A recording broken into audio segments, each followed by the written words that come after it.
missed it, but isn't it a beautiful way to start the morning? Clear skies here at Djuma. It's already about 25 degrees Celsius, which is around 77 degrees Fahrenheit, and we are looking forward to a great adventure with all of you guys this morning. I'm going to start driving without wasting too much time, because we've thankfully got an update from 4 of you guys: Siberia, Kevin, Lucy and Cam. And they updated us either via email or Twitter, so if any of you are joining for the first time, we can communicate with one another. And they would have hashtagged Safari Live on Twitter or sent an email through to questions@wildearth.tv. And it's a great way for us to interact on this live safari.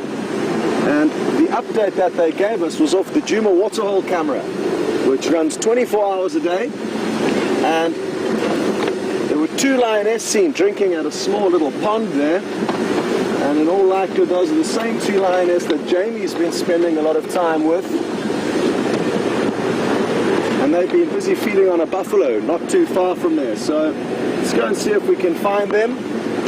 They've either taken a break nearby that waterhole, or they've made their way back to the buffalo carcass, which will be interesting to see, because I know it was quite rotting full of maggots last night. Now, my name is Scott, if you are joining for the first time, and I'm teamed up with Andrew on camera today. And Jamie has headed out on the other vehicle with Wium on camera. So you'll be getting to meet her a little bit later. And Jess is directing the show in the final control room, with Nikki lending her a hand.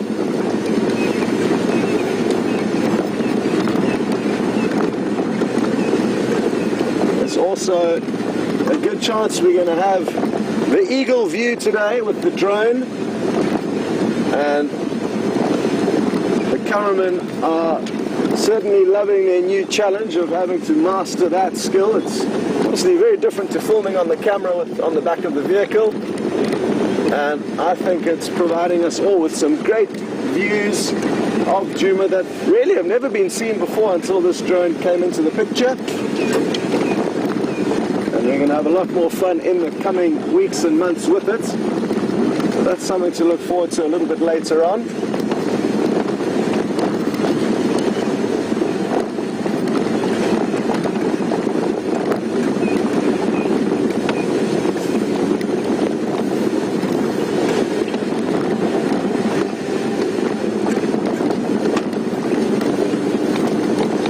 I've just got some more great news through, and it's also on the Djuma Dam cam, and that is that those 2 lionesses have in fact not moved back to the buffalo kill, and they are still close to that little pond where they quenched their thirst at around 5:30 this morning. Is the time that they were seen drinking.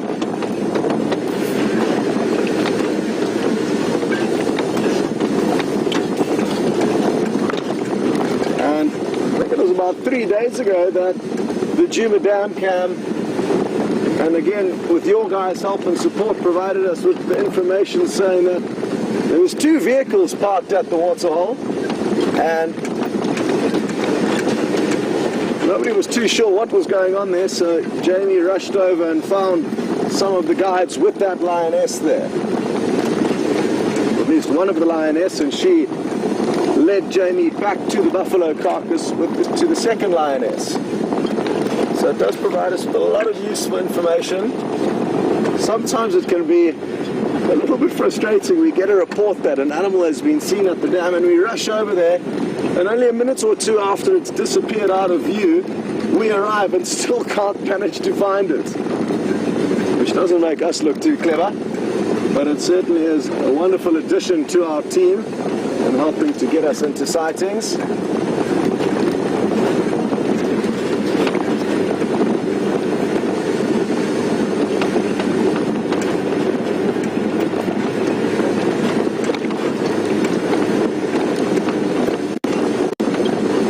Nobody knows where the rest of the Nkahuma Pride are, and these 2 lionesses are from the Nkahuma Pride. There should be another 4 members running around somewhere, but we've been chatting with the other guides and nobody's seen them for quite some time. Wouldn't it be wonderful if we got to see them reunite in the coming days? It certainly is possible. Another group of lion that would be wonderful to see are the Birmingham Coalition, who probably play a large role in the reason why the Inkuhuba Pride have split up. It's a young coalition who have come marauding through this area, hoping to establish this territory as their own. And they were seen not too far from here yesterday. They had made a small buffalo kill 2 nights ago. And maybe they finished that yesterday evening and continued north towards Djuma from where they are. So we are going to go and check our southern boundary a little bit later on for any sign of them.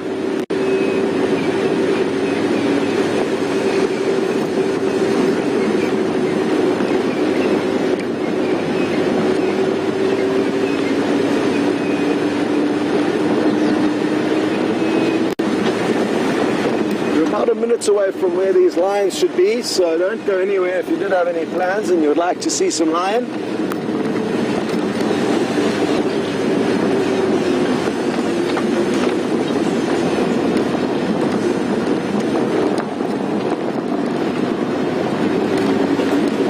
These little birds that we could hear chirping away, they were just on our left hand side with rattling sticklers, and I just had a look to make sure there was no leopard beneath them. They can be good indicators of leopards being around, letting off their shrill alarm call. But being such small birds, they alarm for just about any small predator up to the size of leopards.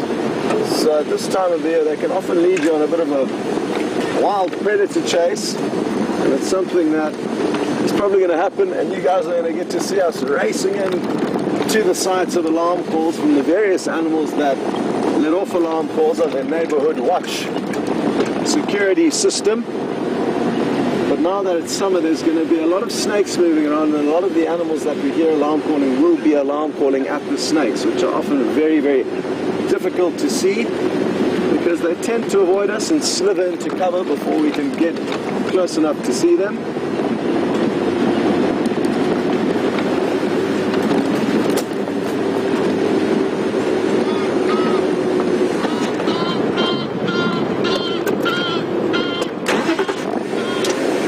There's an Egyptian goose flying off, and I just stopped to see if we could get a shot of it for you, but it flew off just before that opportunity was.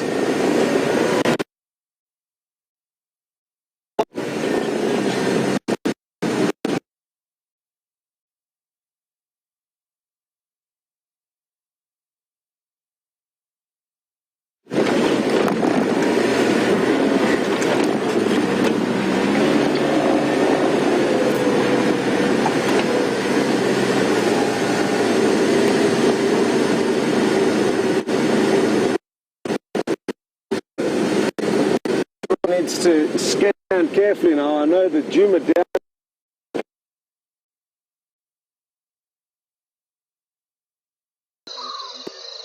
Oh, here they are. Awesome. This is interesting. A family of Nyala in the background and the lodge.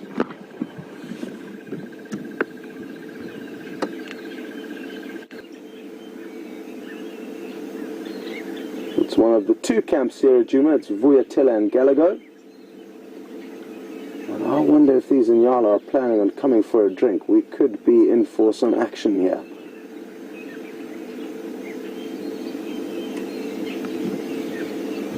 I'm not sure where the other lioness is. I can't see her from this position.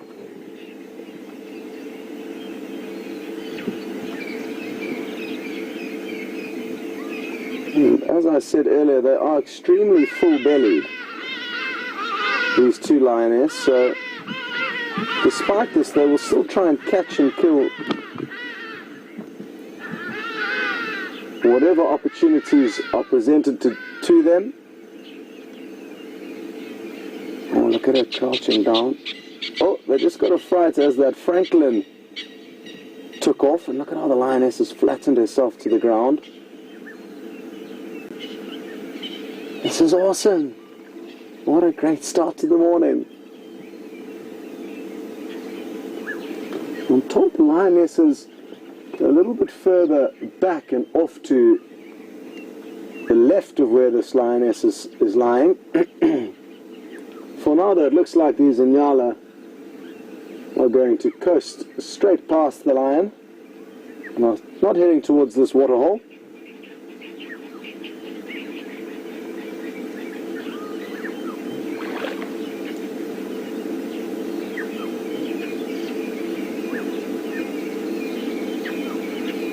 Well, if I thought that there was going to be a chase, I would probably stay here, but I don't think that is going to be the case. So I'm just going to reposition the vehicle quickly and try and get us some better views.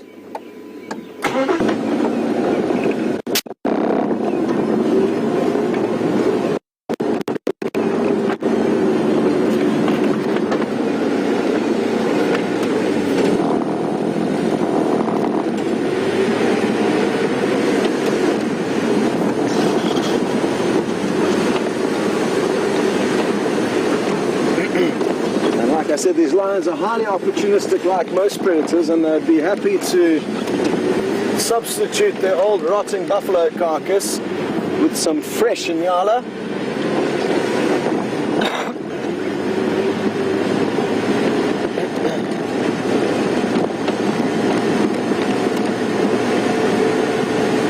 It'll be interesting to see if they actually return to that buffalo kill. There'll come a point in time where it is simply too rotten to feed on. But for those of you who were on the sunset safari, lions and most predators are happy to gorge themselves on maggot-ridden flesh.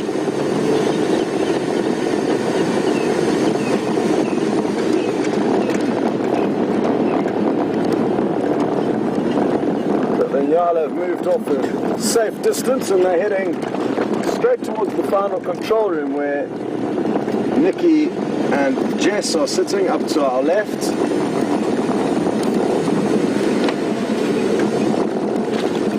What I'm going to do is try and get on the complete opposite side of these lions to get an idea of the view that the Inyala would have of them.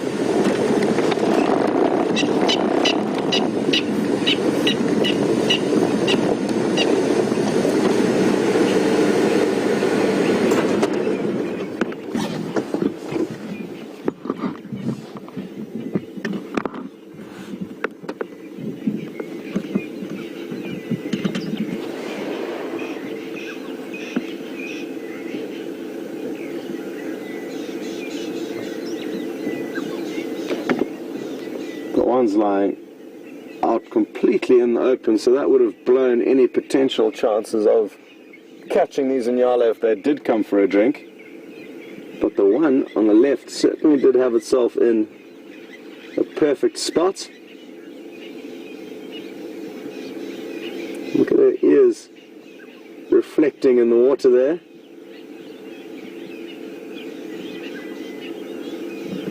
Beautiful.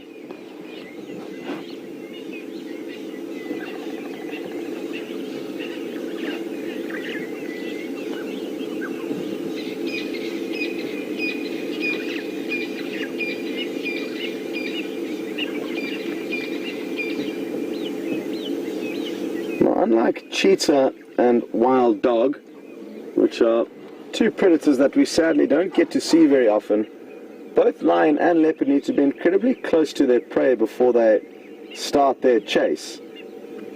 And that's why some of you may be wondering, why haven't they run after these Inyala? They weren't that far away, but probably still 5 times further than the lion's ambush distance. 10 to 15 meters is the ideal distance in which to start their ambush. Obviously, if there were more lion around and they managed to encompass their prey, it makes things a little bit different. But for a solitary hunter like a leopard, 5 to 10 meters is the maximum distance that they will usually start chasing from.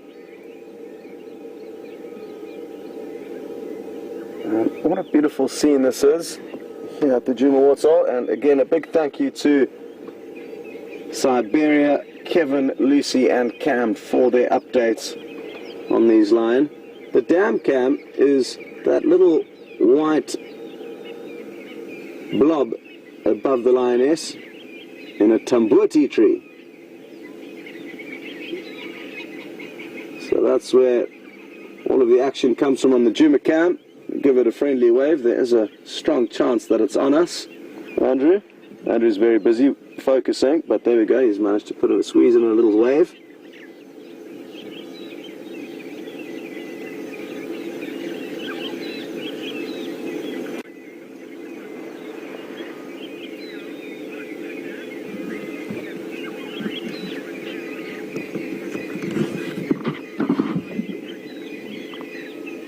Now, I did mention that they are highly opportunistic, and if the opportunity presented itself, they would have tried to catch one of these Inyala. But Cheryl sent through a tweet saying that she thinks they were too full to try and chase these Inyala. And yes, certainly, Cheryl, their lack of hunger would make them slightly less determined to catch prey. But it is important to remember that given a good opportunity, regardless of how full-bellied they are, they will always try and catch more food. The Birmingham Coalition that I spoke about earlier were actually probably just a month or two away from us now last year, so it would have been November or December last year, where they were actually busy feeding on a buffalo carcass, literally chewing on it, and had been for about 24 hours. They'd caught it the night before, and this was an afternoon drive when this all unfolded. And another herd of buffalo came onto the scene, and they abandoned the kill that they were currently actually feeding on and went and caught another buffalo, a youngster. And they were very full-bellied, yet they took that opportunity and made the most of it. So that's a good example of how lions that are even currently feeding on a kill will still be inclined to try and acquire more food. And the same goes for leopard. I've seen leopard with two different kills hoisted in separate trees, quite close to one another. And the reason for this is that it is very difficult for them to catch their prey. Most predators only succeed 10 to 20% of the times they try and catch their food. And they know this, and will therefore make the most of whatever opportunity presents itself. They're still looking off in the distance in the direction of the Inyala, and we can swivel across to show them to you. They're currently feeding with not a worry in the world and have no idea that these lions are watching them.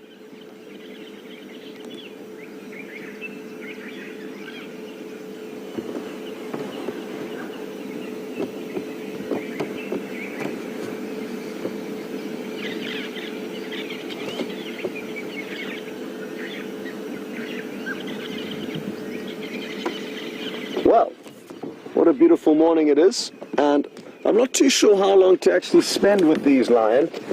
They are in quite a good ambush position, and if anything else does come to drink, some action could unfold. But maybe we should rely on the Djuma cam to keep us updated on their movements, and we can head off in search of some other action. I'll leave it up to you though. Let me know your thoughts, and to do that, again, hashtag Safari Live on Twitter, or send an email through to questions@wildearth.tv, and you can decide what we do next. But I don't feel confident that we are going to get too much action or excitement out of these ladies.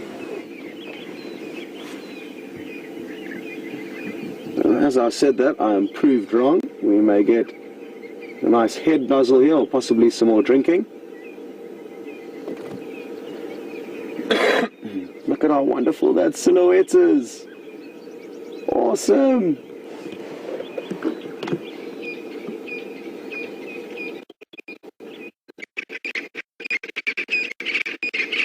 Aren't we lucky that it's a dead still morning in terms of the breeze, and that's providing us with mirror-like reflections. Interesting how the one lioness seems so much more in tune with hunting We're more focused on the Lionesses, the one that's on the right of the screen now. Those Franklin seem to be having a serious debate off to our left. That's who you can hear calling very loudly.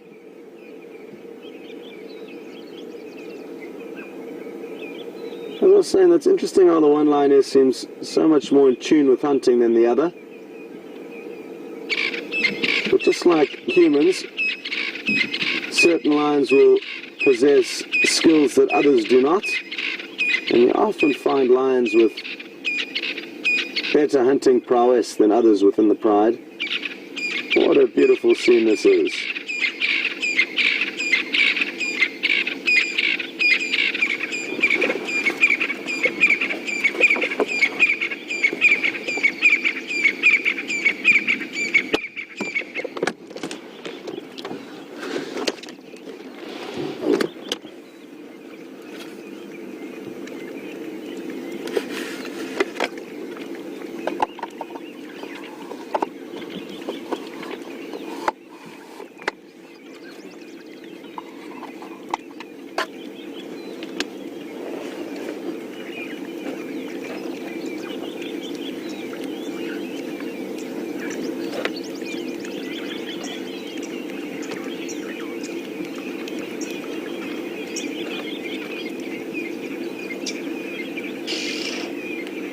The ripples when we're drinking is also creating quite a moody silhouette.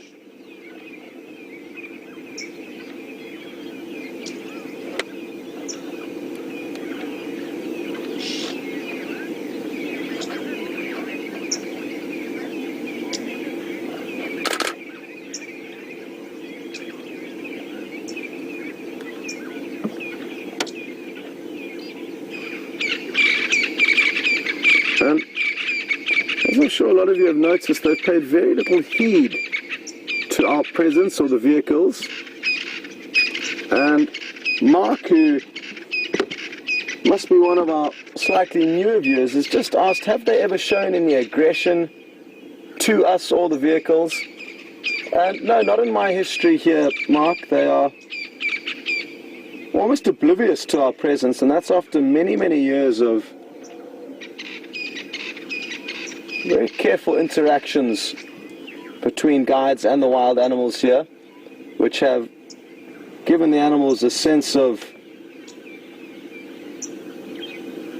not security, but they certainly are habituated with us, and they don't see us as a threat. We never feed them, we never chase them away from their meals. So we kind of slot into this very neutral position within the ecosystem, which is actually quite rare. Most things out here either form prey for lion or enemies to lion. You know, like elephant, for example, will be one of the strange ones that don't necessarily fall prey and can actually bully the lions if need be. But we are merely spectators, and because of that, they have started paying very little attention to us. Each time new cubs are born, from a tiny age they are exposed to the vehicles, the noises, our human voices. I think there's some elephants approaching. What is that noise I can hear?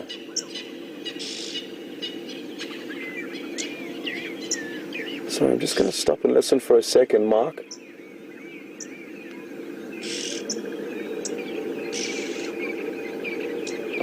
Can't be certain, but I think there were some elephants making a noise down in the riverbed below the dam. So we'll go and have a look there a little bit later. But all in all, we have got just about nothing to worry about with these lions. It doesn't mean we still mustn't respect them and take note of their warning signs, and if they are getting upset with our proximity to them, we do need to pay attention to that, because they are entirely wild animals.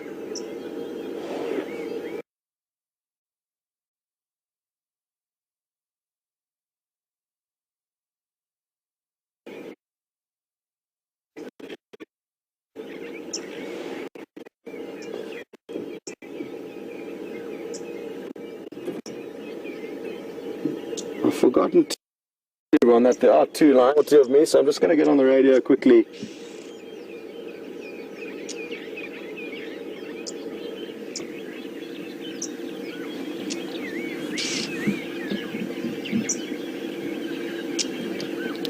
Stations are two mofas in Gala at the Wisteria Dam.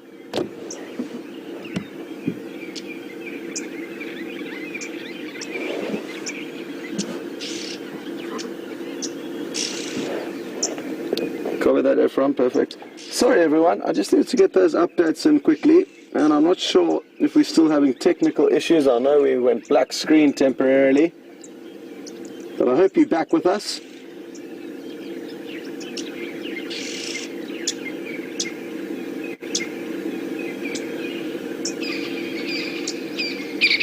What I'm probably going to do is actually loop ahead of these lionesses, and we'll be able to get some great shots of them coming towards us.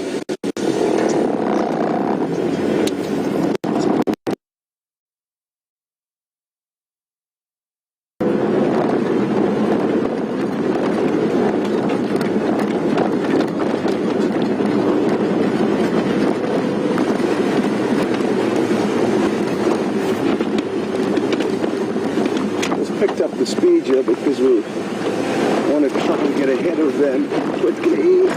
Did we break? Yes, we've made it. So I'm just going to head past them on the dam wall. They're just down to our left and then turn around, and we have some great shots of them with a low angle, hopefully walking straight towards us.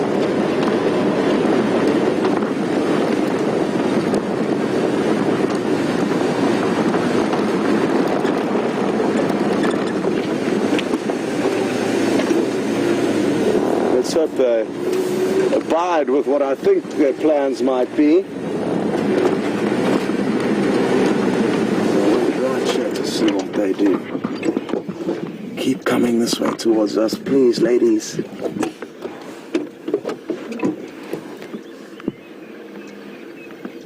Beautiful. Perfect morning sunshine in their faces. And we basically parked eye level with them. We've dipped into a little spot below the dam wall.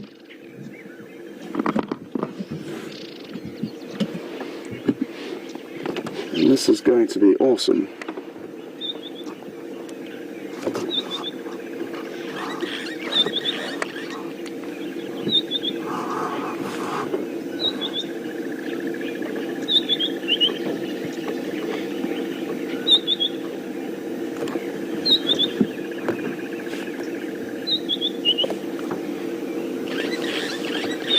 What she's looking back longingly at, possibly those in Yala.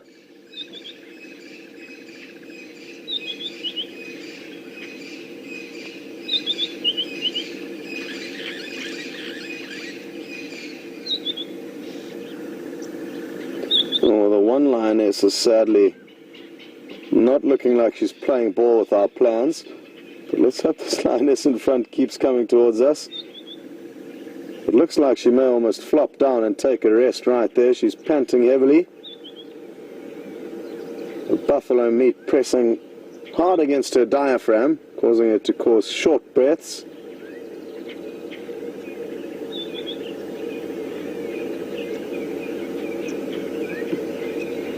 Oh.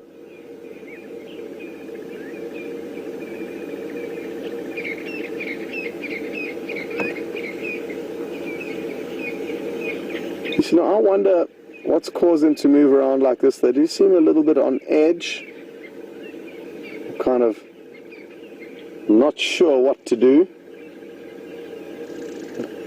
They're all listening in different directions. One's head's pointing to the west, the other to the east.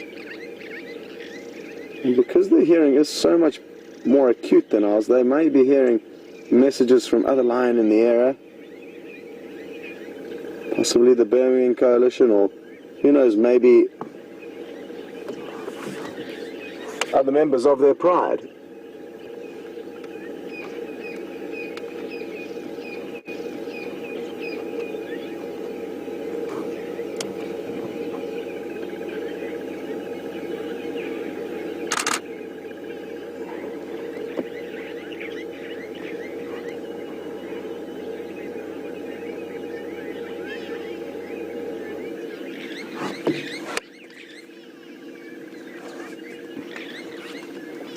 Well, I'm very happy to hear that everyone on Twitter is on the same page and would like to stay with these lionesses, and so do I now that they're on the move. A lot of you have mentioned that you spend so much time with sleeping lions around and also chewing on that rancid buffalo, and that's certainly true. What's important to remember is that whoever's presenting is usually spending twice as much time in those sightings with you, so we're generally twice as bored of those sightings as you are.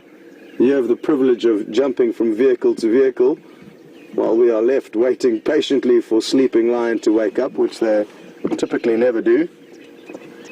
And therefore, I am certainly interested in staying with them. I'm just going to creep forward a bit now. Doesn't look like they're going to continue this way. So my plans to get a great low-angle shot of them walking past have not worked out this time around.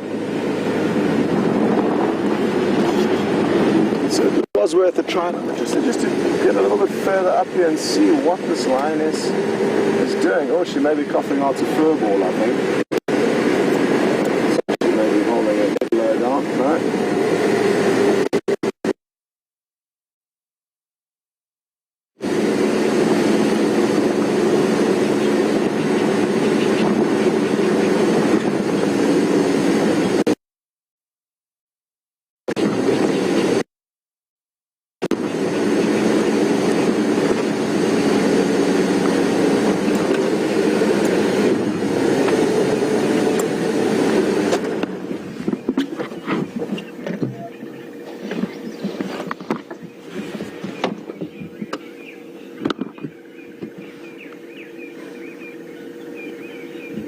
I'm not sure exactly which lioness these are from the Nkuhuma Pride. Pam has asked whether they're 4 or 5 years old or possibly older. And like I said, I'm not too sure which two these are, but they certainly look at least around the 4 to 5 year age. I can't see any clear nipples on this individual, which is usually a good sign of an older lioness. So this one possibly hasn't given birth before, because if they have, you can usually see the nipples poking out of the fur. But for those of you who have been spending more time with these lionesses with Jamie, if you guys have any idea of who they are or what Jamie may have said regarding their age, please feel free to let us know. But certainly both adults, Pam.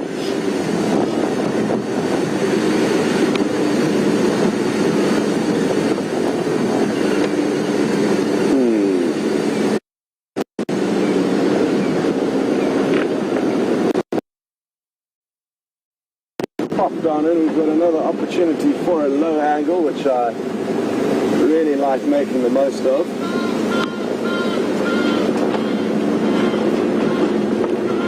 One lioness isn't going to be in the best spot, but the other will be. Great.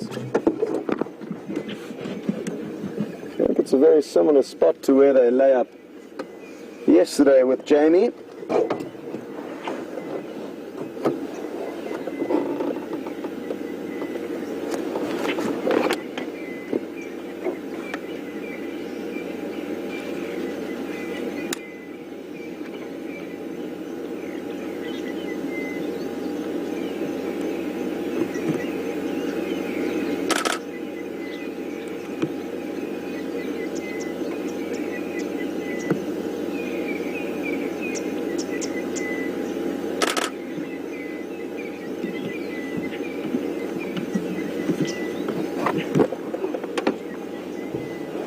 Ephraim's just calling me on the radio. Go ahead, F.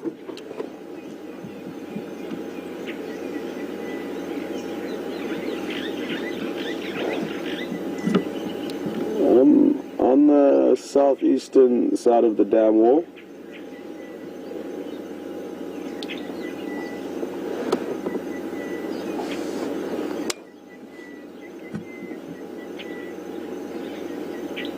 Well, I'm very glad we did stay and get this brief moment of mobile lions. But let's Let's see how long they're going to get comfortable here for. My guess is that it's going to be quite some time, but hopefully I'm wrong.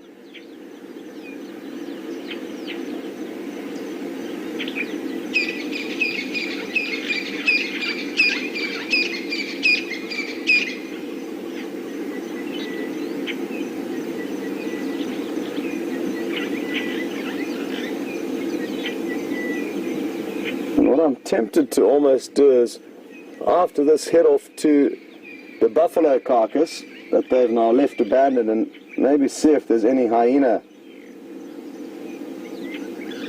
getting stuck into that.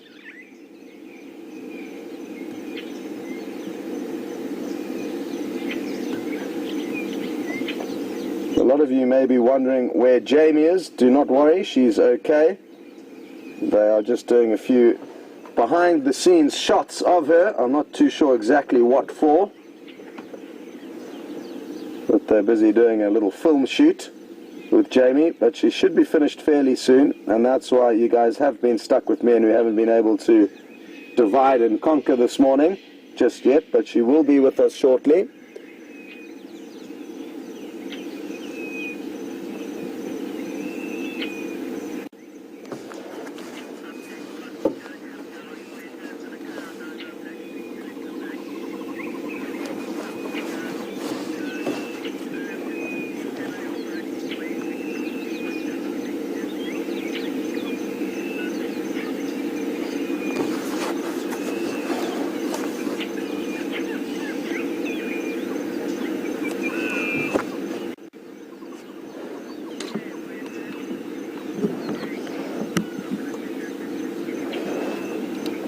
Ephraim, just come onto the other side of the dam wall.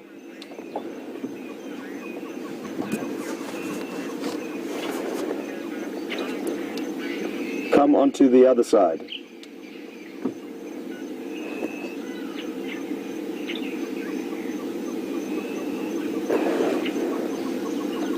Affirmative, F.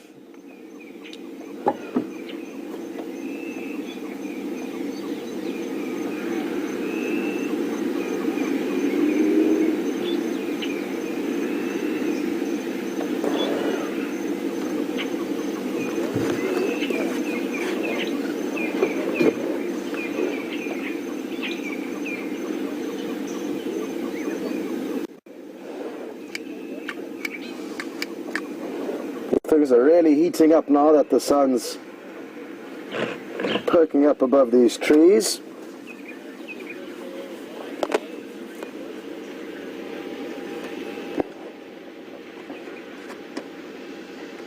And Michele in Joburg, I'm not sure if we're pronouncing your name wrong, so if you don't mind letting us know exactly how to pronounce it, that'll make chatting a little bit more comfortable with you.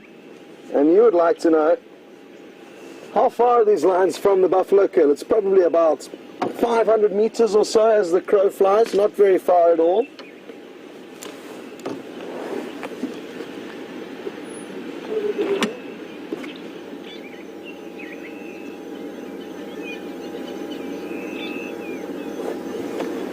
And Ephraim's just arrived in the sighting, that's why these lionesses have popped their heads up. I'm quite surprised actually. Usually when they are asleep they pay no attention to us.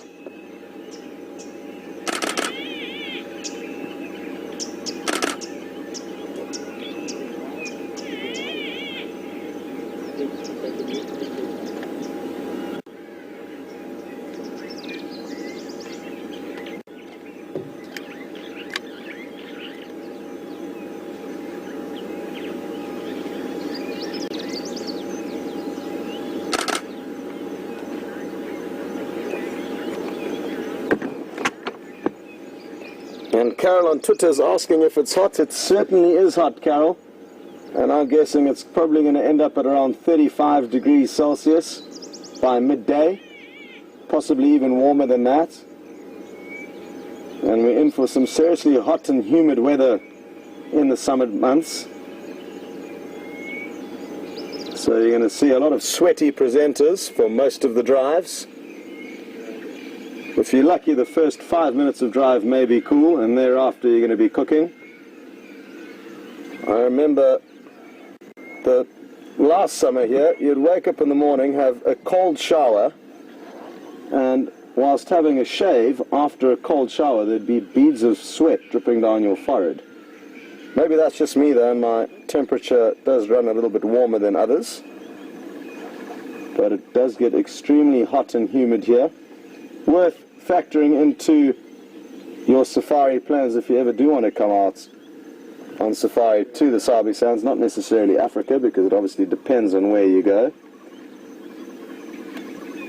But the summer months are extremely hot and humid.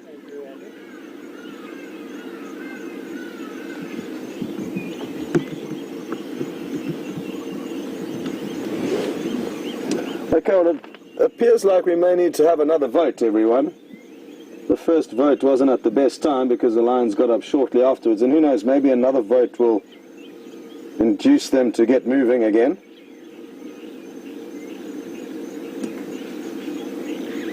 But I'm not feeling confident that this is the best place for us to be at this stage of the morning. But that's just my opinion, and if you guys vote otherwise, I will be happy to stay here.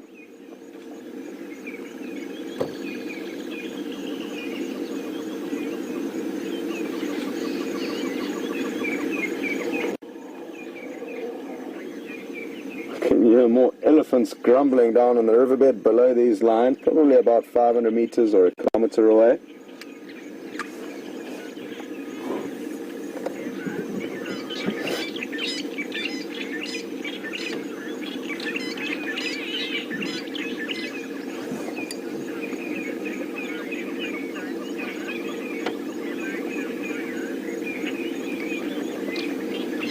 As I mentioned earlier, this pride is currently split up. They are missing the remaining 4 members of their pride.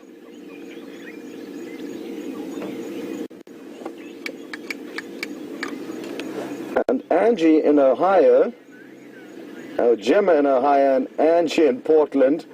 Sorry, I always get these names and countries mixed up. Not one of my strengths.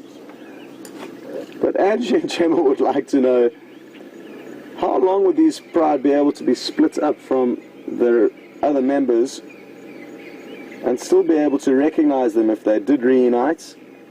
And I would say at least a year, but possibly even longer than that. So I don't think they have anything to worry about when they do come across the other pride members. They spend so much time together, day in, day out, reaffirming bonds when they are together. But I'm confident the time that they have spent apart now will be irrelevant when they do reunite. It'll be as if they were never apart. And I think that could last for up to a year. It's not uncommon for prides to split up and even remain split up, but then bump into one another every now and then and still be amicable and relatively friendly to one another, but then go their own separate ways.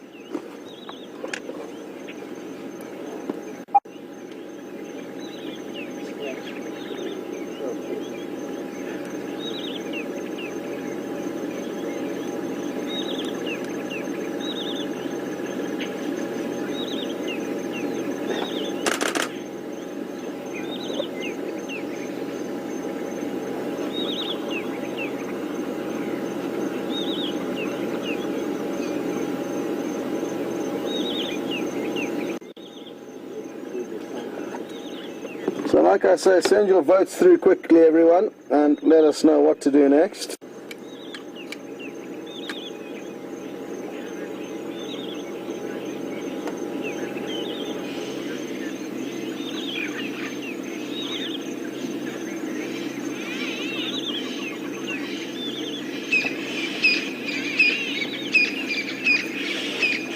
Well, good morning, Justin. And good to have you on board with us. I presume you are one of the newer viewers because you are asking whether there are any fish in the larger waterholes. And if you had been tuned into the show in the last few weeks, you certainly would have seen a large amounts of mainly catfish swirling around in the drying ponds. So catfish and tilapia are the two main fish that we get in the ponds here. And Justin would also like to know if these lions will ever attempt to catch them. And in certain parts of Africa, they certainly have been known to catch catfish, especially out of drying waterholes, where they are presented as very easy meals. But it's not common. It's actually more common for leopard to fish catfish out of ponds, and it's often young leopard who are incapable of, well, not incapable, but have yet to master the art of catching mammalian prey that's harder to sink their claws into.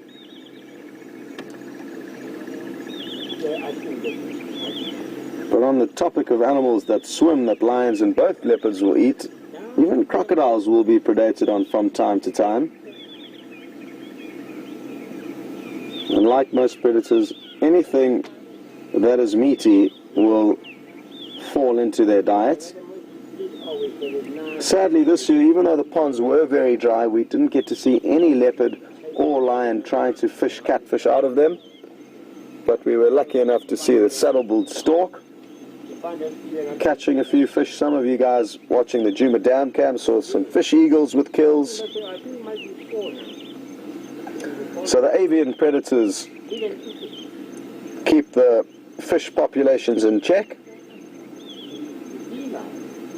And I think it was just almost, 2 days ago that we got to see a saddle-billed stork swallowing a little catfish.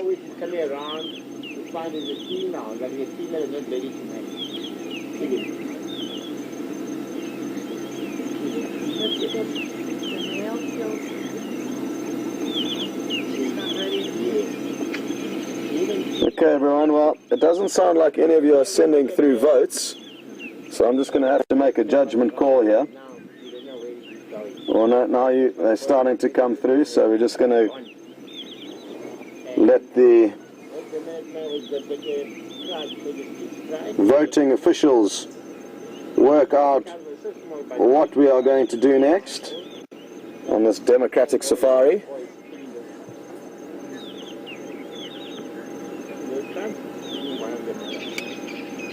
And then I think we can make our way off to that buffalo carcass and see what's going on there.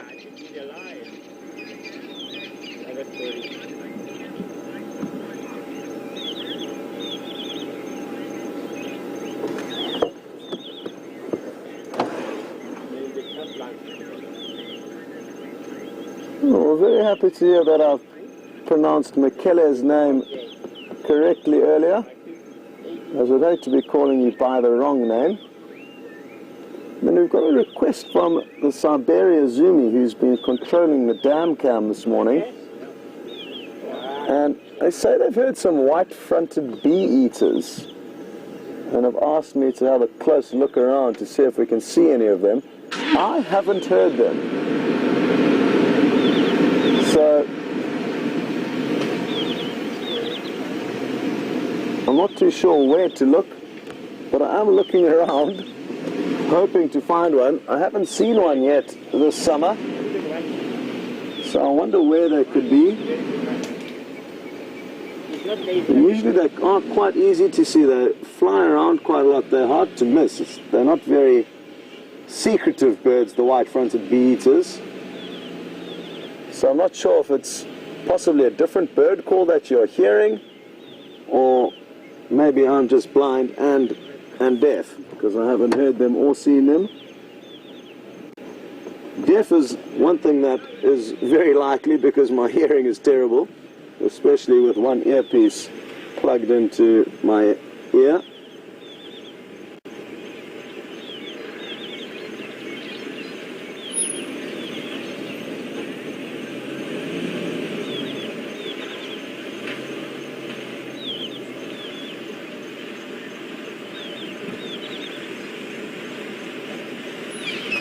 Okay, well, Emily and Ramona want to go and find elephants, and Chris and John want to go and find some leopards, and Carol, Bugsy and Lynn would like to go and see the buffalo carcass. So the majority rule is to leave the lions, which I'm more than happy to do. And I think the first spot for us to stop will be the buffalo carcass. It's going to be the easiest thing to find, and it will be interesting to see what has gone on there in the course of the night, how much the lions have managed to feed on, and whether or not any hyena have made their way onto that scene. Oh.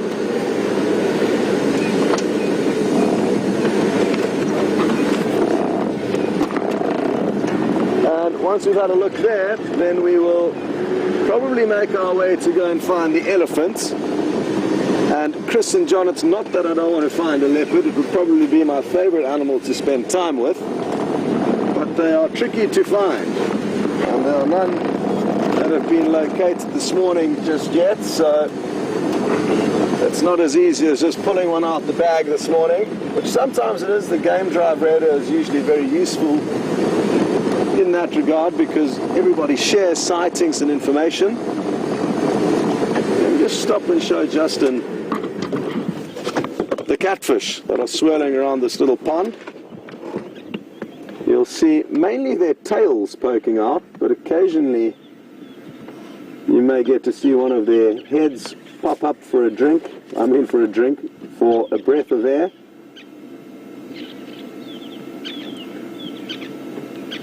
They have the ability to process oxygen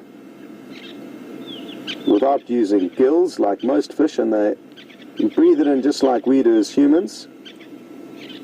Most of the catfish remaining in this little waterhole are actually quite large, probably 3 or 4 feet in length. Almost too big for most of the avian predators to catch and swallow. In Siberia, I'm looking around desperately for your white-fronted bee-eaters, but can't see any sign of them nor hear them. So I haven't forgotten about your request.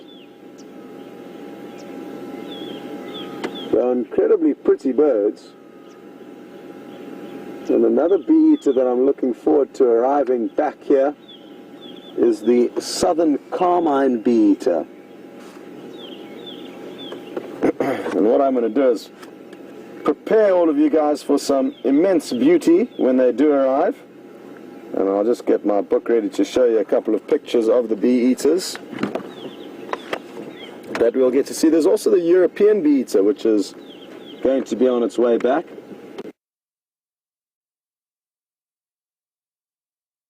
Best view of those fish, Justin, but at least you got to see that they are in there. And this is the bird on the top here that the Siberia zoomy thinks they can hear. But there's no sign of them. They're usually flying around quite a lot, especially at this time of the morning. And even last summer, I don't remember seeing too many white-fronted bee-eaters here. My memories of white-fronted bee-eaters in the Sabi Sands are mainly along the river course, which we don't have much or any of here. And let me just read you actually quickly. Habitat usually associated with riverbanks along watercourses and dry woodland. So that we're in the dry woodland, but we don't have much river frontage here. And the other bee-eater that I would like to show you guys when they arrive back is the southern carmine bee-eater. Look at those incredible colors. So that's something to look forward to. One of the about 200 birds that will return to this area, having spent time away in our winter months.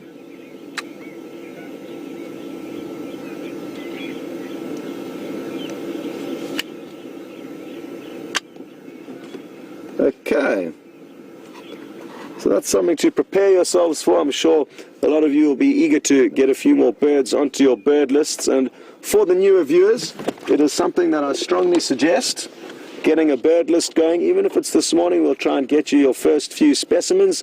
And that way you keep track of what you have seen. And it kind of creates a natural competitive edge that us humans possess. And you will want to get more and more birds and add them to the list. And it's a great way to learn about them. And a lot of the time on these drives, it's the birds that entertain us, not the big animals that we often battle to find or are fast asleep. The birds are always putting on a show.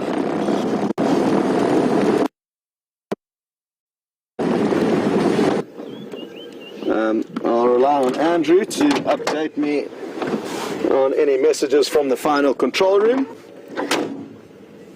whether we're going to send you across to Jamie at any point, but I'm not too sure if she's busy. So basically the first step in changing a tire is coming to the hood of the vehicle and taking off the high level jack,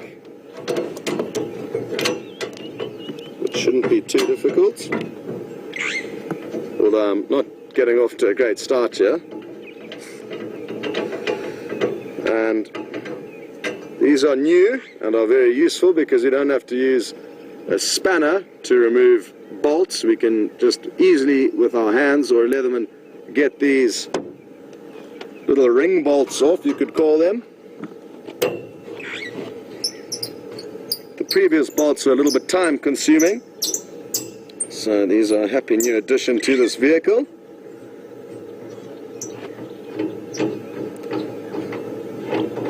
And then we reveal the high level jack. It's a serious piece of equipment, this. Ta-da! We've got some gaffer tape here to hold it in place that I'm just going to remove quickly. And I'll try and show you how it works, but the tricky thing about changing a tires and involving you guys is that you can't really see what we're doing because the camera cannot get off the vehicle. So I'm just going to pop this down there, make sure the handbrake is up, and make sure the car is in gear so that it doesn't roll forward as we jack it up.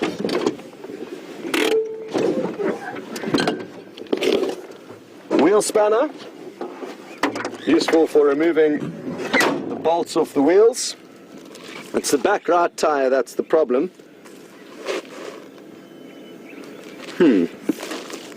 And what I'm going to do is just loosen the bolts before getting the jack in, because obviously if I jack the car up and try and loosen the bolts, the tire is just going to spin. So excuse me for a second.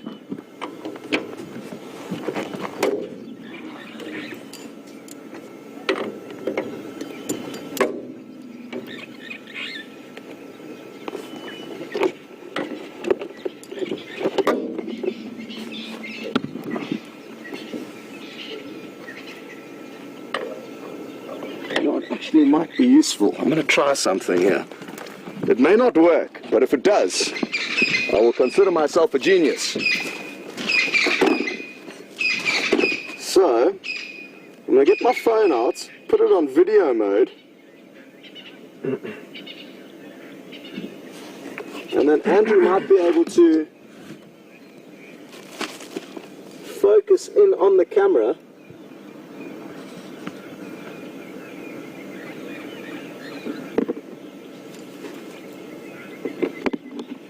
Show you guys what I'm doing down here.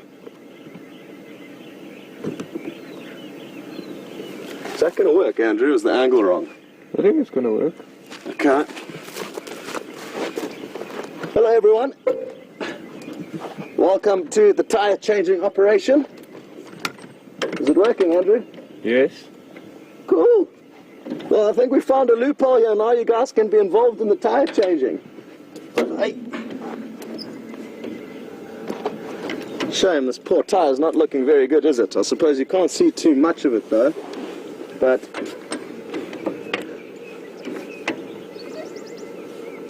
does that mean link? Okay, Andrew just motioned to me this, which obviously means link in sign language, so we're going to send you across to Jamie, and we will be back up and running in the next 5 minutes or so. So goodbye, and see you later.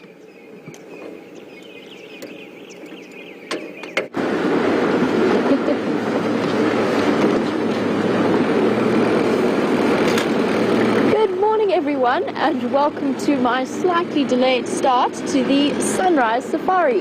For those of you who don't know, my name is Jamie and I have Wium on camera with me this morning. And the wildebeest and I are now off on a mission to see what's happening at the hyena den and see if those hyenas are out and about. Shame, poor Scott and his flat tire. I'm very carefully watching mine, which has a slightly slower puncture than Scott's apparently was. But my front right is definitely looking flatter than it was when we first set out this morning. But fingers crossed we're going to make it through the drive before I have to change it and get it pumped up and fixed. This morning we were just doing a little bit of filming around quarantine while you were with Scott and those lions. Getting a little bit of footage of Wium flying the drone and a couple of fun shots with Gendre sitting on the front of the car looking very much like he was about to fall off. Luckily we've managed to keep him on and we're now en route and we can go out looking for all of the animals around here. Let's go see if we can find those hyena. Hopefully they're out. It's a little bit late. Morning! Just saying good morning to some of the ground crew at Djuma.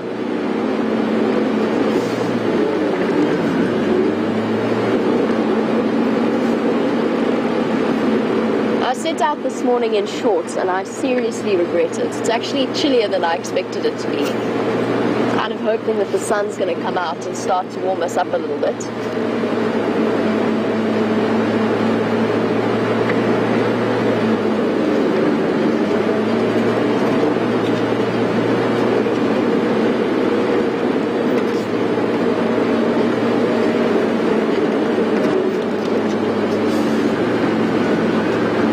By the way, big thank you to the viewers who sent through suggestions as to how we can approach smelly carcasses in future. Both Andrew and myself were smelling dead buffalo long into the night last night, despite getting into a shower and scrubbing and changing clothes. It sort of follows you around for a while.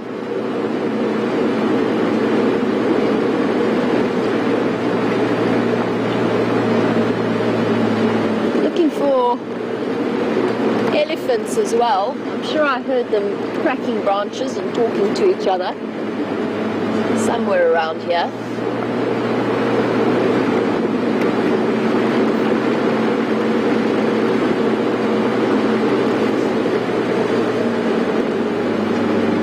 It's still looking okay. It's still there. I think we're okay.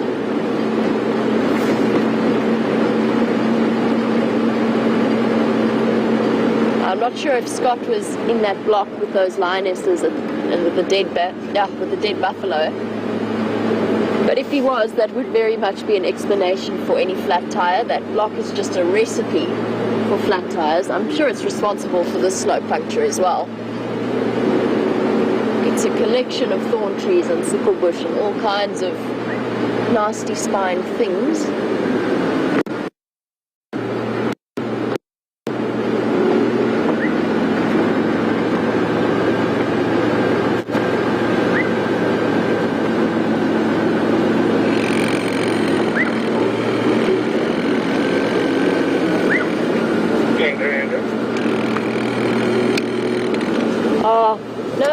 Come back.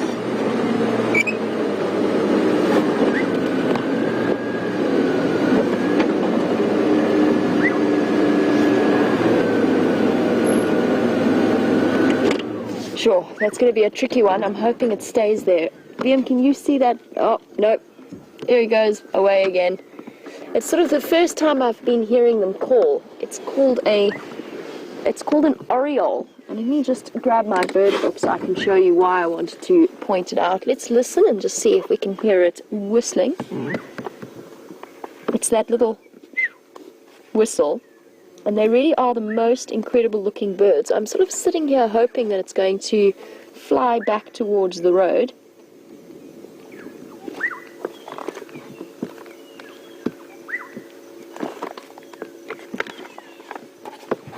Here we go. This is the one that we're hearing. It's this incredibly striking yellow and black bird.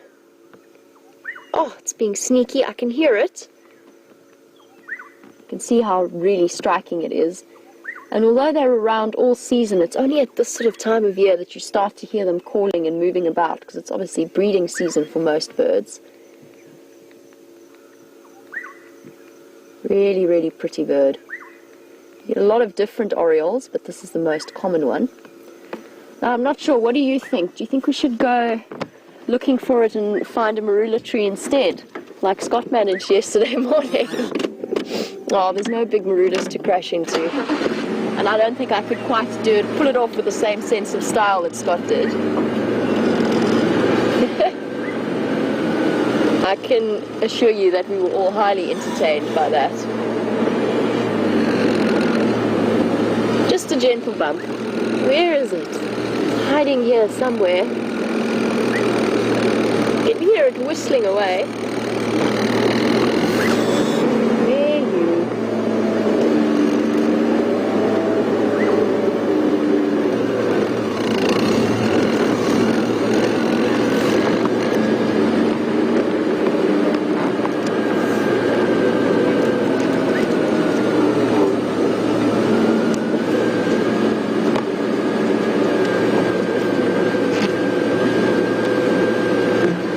Of course, the black-headed oriole is always around throughout the season, but as I said, you only start to hear them now.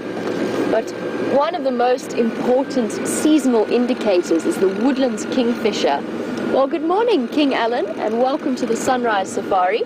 I haven't yet heard a woodlands kingfisher. We're always listening for them, and it's kind of unmistakable. That incredible, it's a sound I can't imitate. I'd love to try. It would be a poor effort. You'd probably laugh. It's a sort of a downward trill. That wasn't terrible, but it wasn't ideal. It's the most beautiful, striking bird, and it's always exciting when we first see them. I don't know where our black-headed oriole's gone. It's vanished. But no, King Alan, I haven't yet seen the woodlands kingfisher. It's a little bit early for them still. Probably got another month or so, at least in this area. It varies between place to place.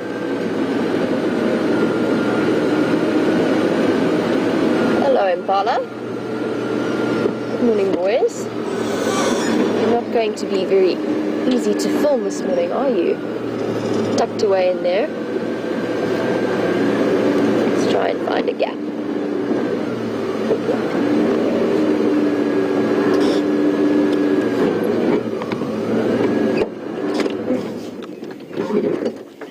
Just an update as to where we are. We're currently sitting on Aubrey's Road, which is close to the hyena den. It's just a couple of 100 meters ahead of us.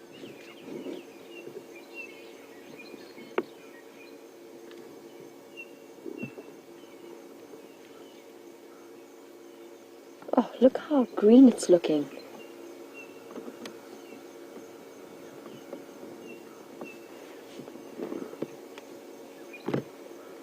Well, there you go, Nancy. An animal that isn't the big five. And we're on our way to a predator that isn't part of the big five, so we've definitely got plenty planned for you that's not big five based. I was even seriously contemplating, but I think I'm going to leave it a little bit later into the season. It's something Jandre and I were discussing last night, doing a little five drive, although I think that might be a little bit easier to do on a bushwalk. So heading out and trying to find things like a rhino beetle and an antlion, buffalo weaver, leopard tortoise. I haven't seen the tortoises out yet, but it shouldn't be too long. It's getting to be just after the first rains and it is nice and warm, so they should be out and about soon. We'll be peering into the grass and see if we can see any of them moving around. Best one I ever found was probably about that big. It was so cute. Tiny little baby one, so we'll be keeping our eyes peeled for them. And then the elephant shrew, I think the elephant shrew is going to be the trickiest one if we adopt that particular tactic and go looking for the small five. They're very shy, very secretive, and very much nocturnal. But I've learned a little bit about them, and they have their own little pathways through thick bushes. So if you can find an elephant shrew nest site, then your chances are much, much higher of actually encountering them. And I think that's it. Those are the small five. That's what we'll be looking for at some point a little bit later in the season.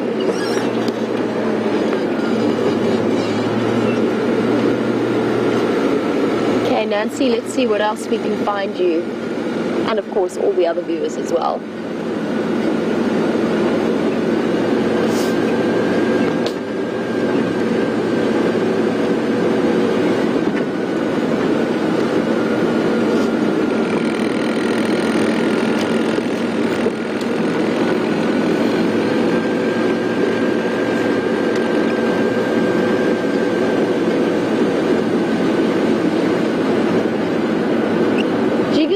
provide a sort of a gentle ticking sound as the wheel turns. It's actually quite relaxing in its own way. If you look past whatever it means for the vehicle, poor jigger.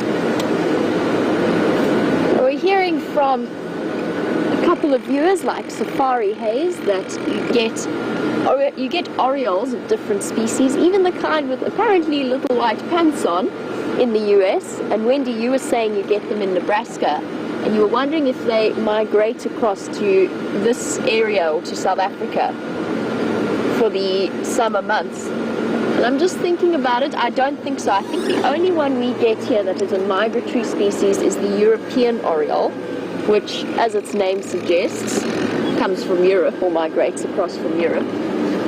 And that's pure gold looking. It's bright, bright yellow all the way from head to tail. But they're extraordinary looking birds. I'm not sure how many orioles there are in the family, but I think it's quite a big one. And they're an interesting bird because one of their dominant, at least in this area, their dominant food types is hairy caterpillars. So those furry caterpillars that make you itch terribly. Good morning, Giraffe. Oh, it's our same giraffe. The same one we saw on Aubrey's Road the other day with the baby. Let's go back and look. Oh, he's right at the back there. Here we go. There's our little baby from before, a couple of nights ago. Already looking a little bit older, somehow. Maybe because he's not next to Mom. Hello, little one. Good morning. Let's go have a look at see if we can get a nice view of your Mom. Now, for those of you who weren't watching, we had the most amazing sighting with this little giraffe and its mother. Mom was lying down and baby was standing next to her, but still considerably shorter despite the fact that Mom was lying down. And they had a little bit of a cuddle and some affection, which I think is probably my best giraffe sighting to date. There's Mom there. I say it's the same one. I'm pretty sure it is.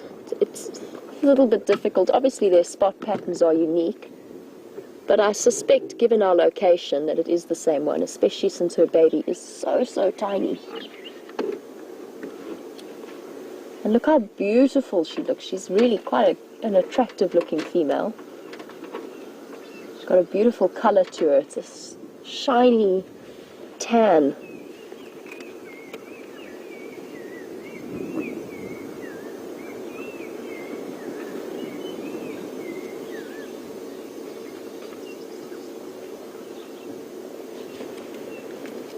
Enjoying her breakfast there.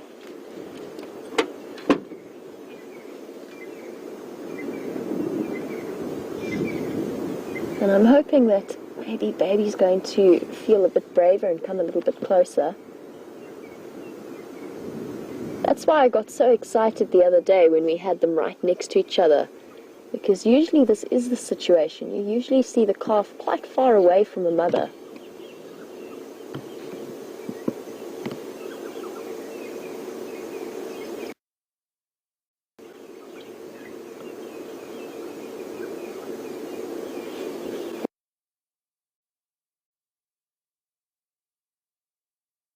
I haven't read it yet, but I saw that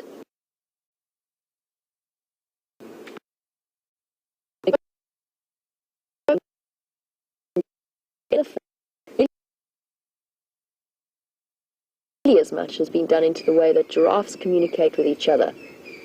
And it's really interesting. I haven't had a chance to read it. I only saw it at 5 o'clock this morning. But that's definitely something I'm going to be reading up on later. Look how beautiful she is. She Very solid looking. She's got quite prominent shoulder blades.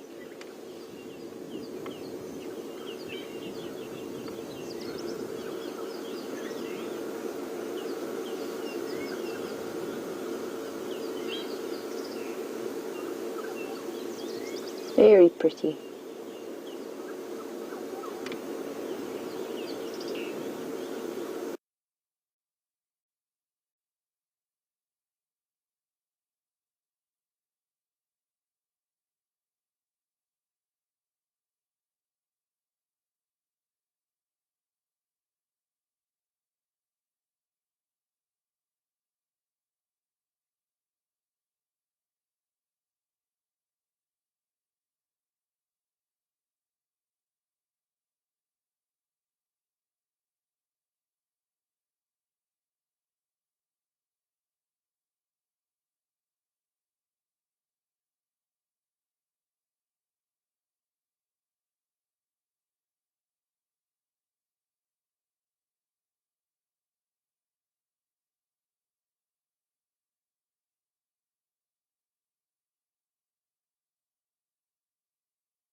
around a while. And we've spoken a lot about hyenas stashing their kills in water holes. Quite a short, quite a stumpy looking leg. Very thick. Could be something like a hippo. Although I said that last time and it was in fact a warthog, so you know. We haven't exactly got a good record in terms of determining what the hyenas have around their den site. Anyway, since it is quiet, I just want to sit here for a moment and see if maybe curiosity plays a role and the little cubs decide to come and investigate what we're doing out here. It is a little bit late in the morning. We were just taking a chance to see if they're out and about. But I was in the middle of answering James's question, and I'm going to just grab my book out for those of you who aren't familiar with the birds that we were talking about. So James asked us if we see the crimson-breasted shrike in this area, and the answer is no, we don't. But they're not too far away. Let me just find what I'm looking for. 394. There we go. Really extraordinary looking bird. And you can see why it's called crimson-breasted. It's not difficult to see at all. Really stunning bird. I haven't yet managed to see a yellow morph one. And I promise you I'll be very excited when I do. But they're quite large little birds. About 25 centimeters, which is, what is that in inches? About 10, yeah, 10 inches high. With a very, very solid beak for catching and butchering insects. But if we just have a look at our distribution map, when I said they're more towards the western areas, we are right on the fringe of their range. So we're just on the eastern edge of that green area. So that's where they occur. And I used to work at a camp just inside that green area, and we'd see them all the time. I never managed to get a good photo of one though. Not sure how I managed that. I tried and tried for ages, but very, very striking little birds. So that is the crimson-breasted shrike. For James, we haven't seen them. I'll be very excited if we did see them, but we've got our own range of really pretty looking shrikes. There's still no sign of life around the den. It's all dead quiet. Now, I know the adults like to lie up in this open patch over here, but I don't see any of them. And probably because they are mainly nocturnal, the adults are lying up sleeping somewhere, or they're feasting on a meal that's somewhere outside of this area. And the cubs have gone into hiding for now. And you generally find that when the adults are not around, then the cubs are much less brave and excitable. Okay. Well, since all is quiet at the hyena den, it's time for us to make our way out of this block and find our way back onto the road, wherever the road might be.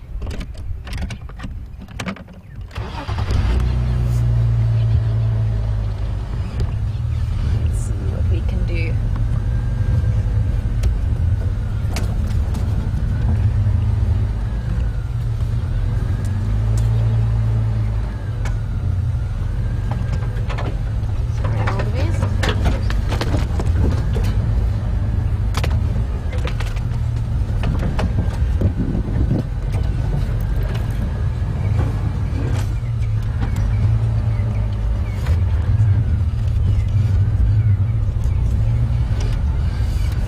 Shot, but we did give it a go.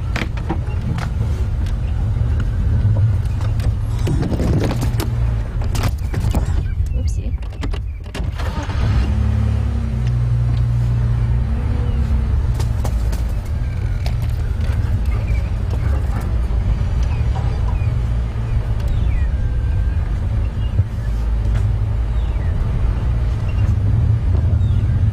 A very funny feeling to the weather this morning.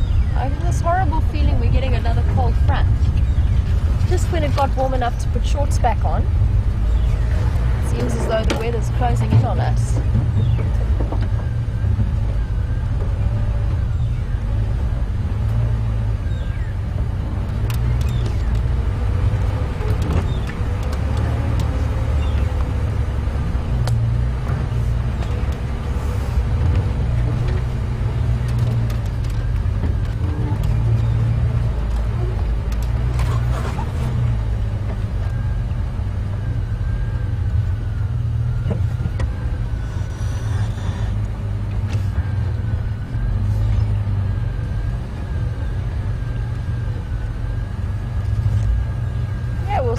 this tree to answer the next question, if we can.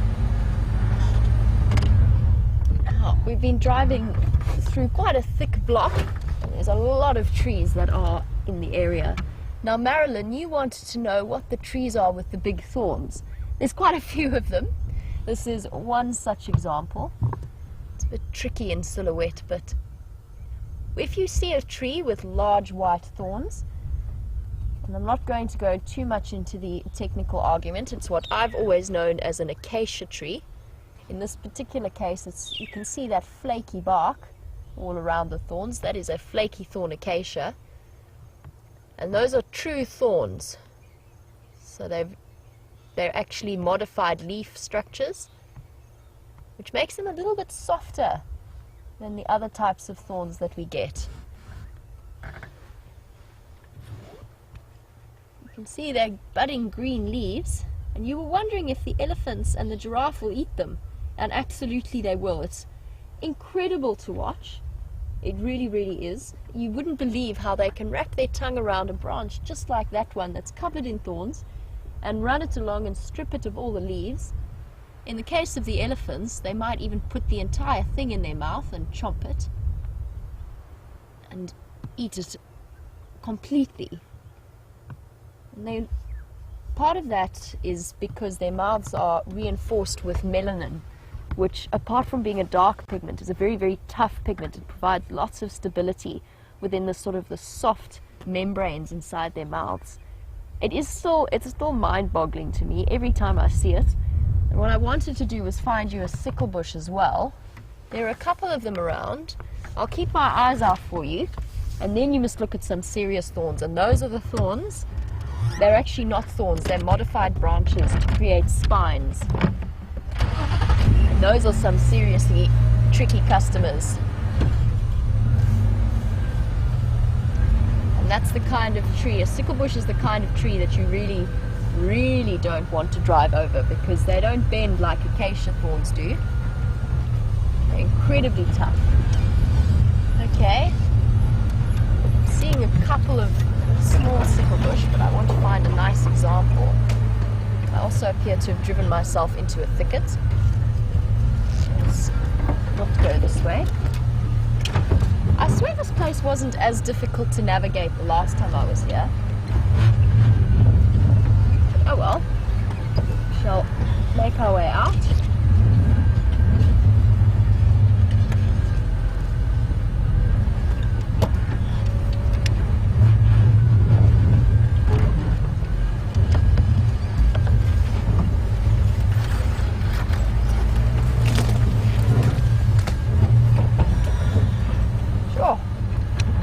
Everywhere I look, I think the elephants have been through. They've put a whole load of new trees down.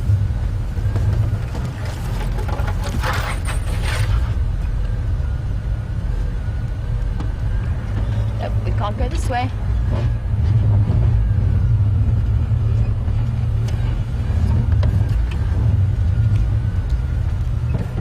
Actually, this isn't a bad example, just for completeness to finish this question.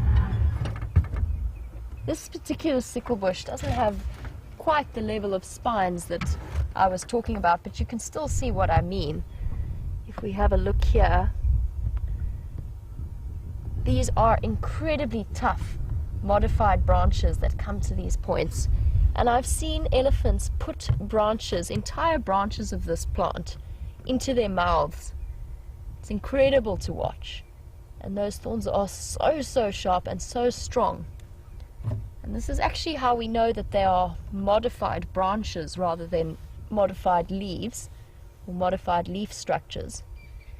Because if we have a look, we can actually, in places you can see where leaves are growing out of the spines themselves. And that's what those elephants are after. They're after those new shoots, like so. Really, really interesting tree to see. It is, however, part of the reason that my route out of here appears to be blocked. It's amazing. I swear there were not this many fallen trees last time I was here. But the road is just there. And while I scramble my way out, let's see what Scott has been up to, and I will catch up with you a little bit later.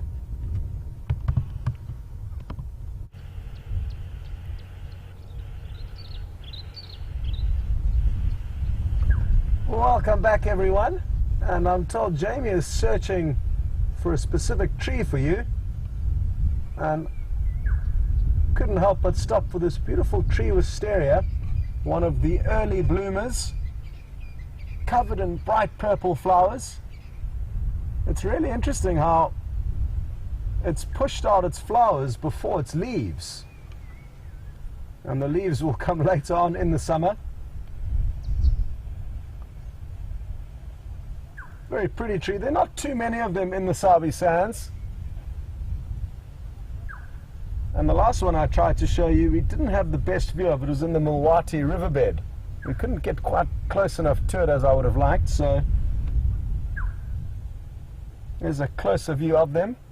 I'm just going to stop and listen. There's a very pretty bird that's calling, and its call matches its appearance. It's called the black-headed oriole. Listen carefully for a... There it goes.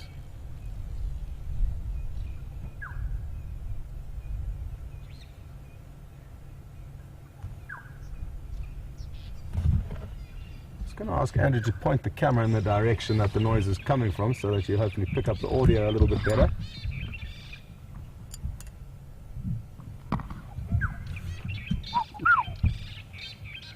I'm not sure if you're hearing that.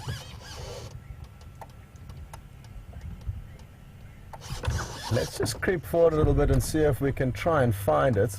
It's a bright yellow bird with a black head.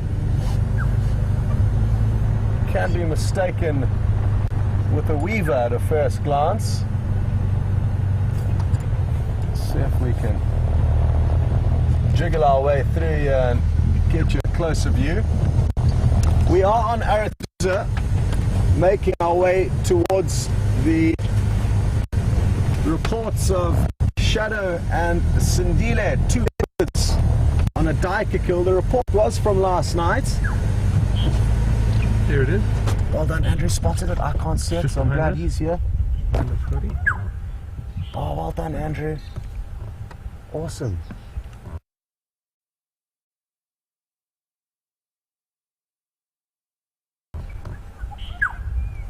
We're just going to have to tweak some of the camera settings. The lighting's not easy, but you...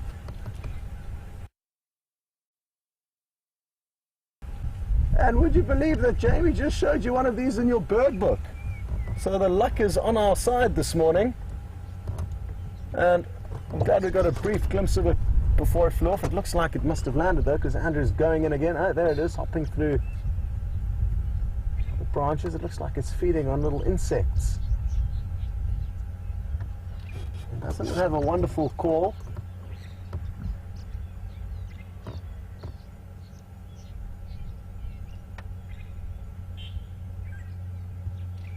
Well, this is a good one for the bird lists that I was speaking about a little bit earlier.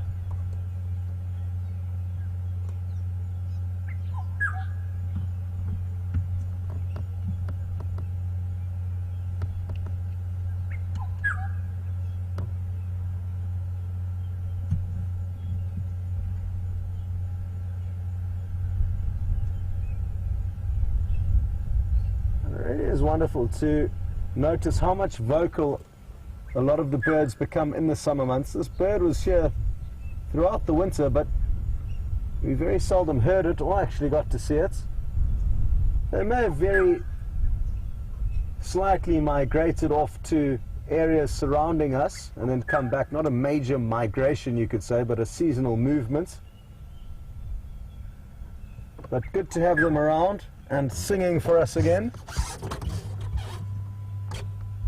Well done, Andrew. Thank you, sir. Well, that was lucky. I really wasn't sure that we were going to get a view of it, so glad that worked out. And now we can keep on making our way through towards Second Windmill Road, which is basically just north of the Arathusa Dam.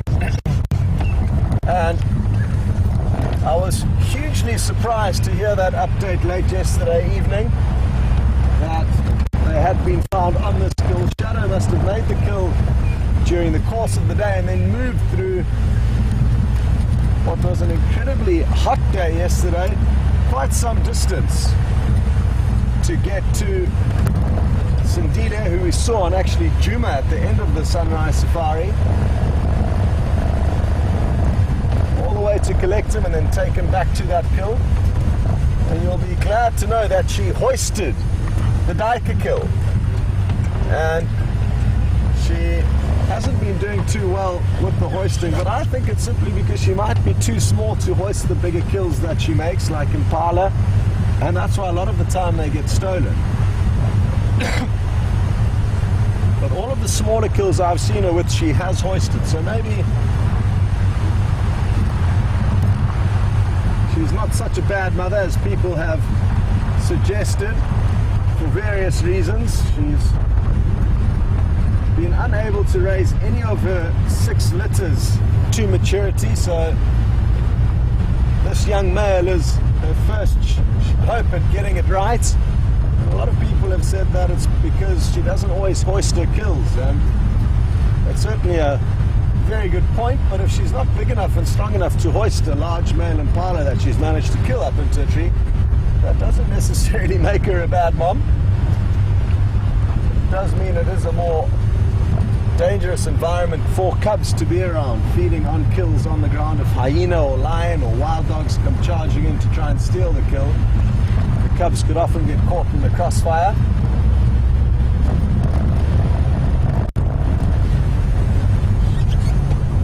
Just going to see if I'm close enough to any of the game drive vehicles to be in communications with them. We basically have to be a few hundred meters away to hear them, and there could well be a lot of people queuing up for this sighting, or possibly the sighting's dissolved and they've already finished the duiker and moved off. But we've come here in search of an update on all of that. Can any station help me with an update on Shadow? Antoine?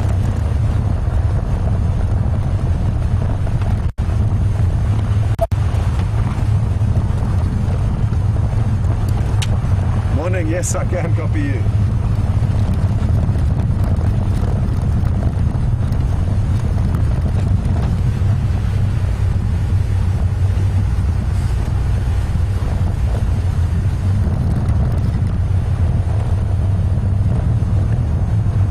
Okay, copy that. Sorry, I missed them. Confirm I can make my way to join you. Okay, copy. Thanks very much. I should be there in the next couple of minutes. Okay, good news. A crackling message over the radio tells me that they are still in the same place, which is great news. I'm not too sure whether they're feeding up the tree, down the tree, how much is left, but we will be there very soon to find out for ourselves. And the good news is, on the way there, we're going to have to pop over the Gowrie Dam also. We should have some beautiful scenes shortly.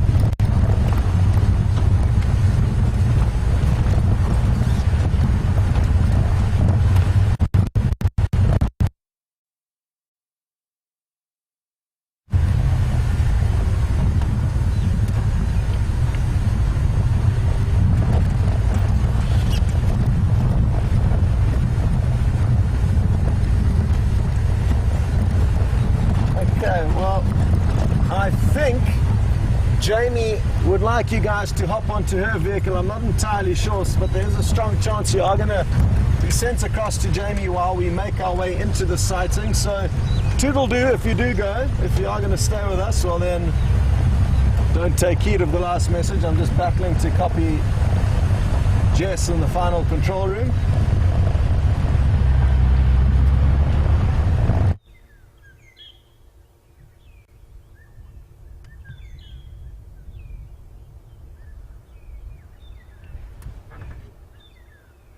Welcome back. And what I have just discovered is the reason I was finding it so difficult to navigate around when I didn't remember it being that difficult was because I was at a completely wrong den site. They obviously have two that they're utilizing in this area, or at least they've dragged that bit of kill outside another den or possible den. And we've arrived at the original hyena den that we found. We've only got this one adult here who's looking rather scruffy and a little bit dirty, like she's been eating all night. She's definitely got a very round belly. But here is the actual den site and the entrance to the, or one of the entrances to the den, which makes a lot more sense. I was very confused. I couldn't work out why nothing looked like it did before. But at least I have an answer. I was in not completely the wrong place. We were about 100 meters off from where we needed to be. And it's actually surprisingly difficult to navigate through a block when it's cloudy like this. It can be a little bit, ooh, I just got a whiff of her.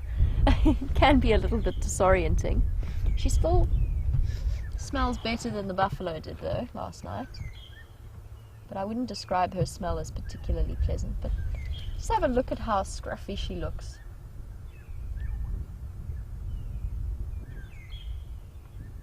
Shame, sorry girl. But you're definitely not the prettiest hyena I've ever seen. And I think she's quite an old hyena. She's starting to get those balding patches. Oh, such a round belly. Wium and I were just discussing whether or not hyenas can eat more per body weight ratio than lions can, and trying to work out exactly how much they could eat in one sitting. Oh, there's actually another hyena, but it's really tucked away. Sorry, I got distracted by a flash of movement. Behind this fallen tree, behind the patch of grass at the bottom, every now and again a little ear twitches. And I wonder if that's not a cub behind there. It's tucked away. I'm not even sure if we can see the movement there. But there is another hyena around. I think I can see it because I'm slightly further forward to where Wium is. There's another little guy, but for now, because I can't reposition without going all the way around, let's stick with this lady.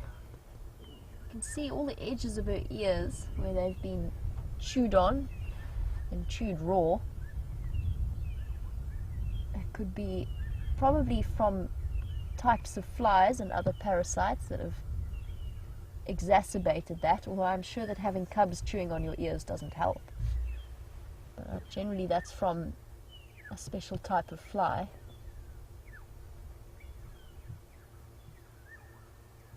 Oh, well, she looks very content, quite happy with life, and unbelievably full. That belly is absolutely enormous. Trying to work it out. Maybe eat 15 kilograms of food, 20 kilograms of food in a sitting. And she probably doesn't weigh much more than 60 or 80 kilograms. Probably 80 kilograms at the moment with that belly. She looks quite large, this girl.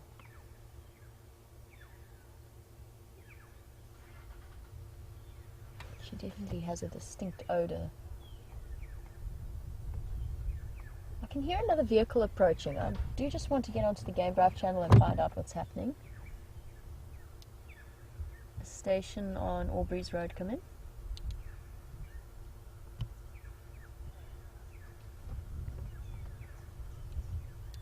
Are you coming to visit Misikaya?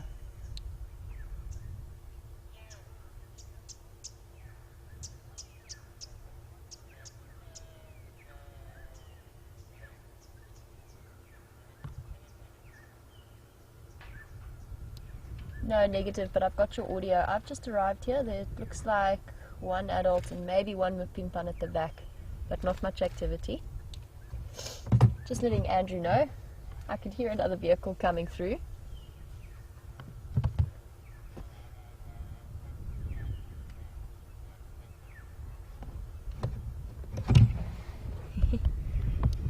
Okay, copy that. Come north from where you are. Your audio is almost directly south of me. Andrew's having exactly the same problem that I had earlier, which is trying to figure out where exactly we are in one of the world's most disorienting blocks. Now let's see if we can shuffle forward a little bit. I don't want to disturb her in any way. And see if we can get a visual and check up if that is one of the cubs hiding there. I thought at first it was a bird or an insect there until I realized it was an ear.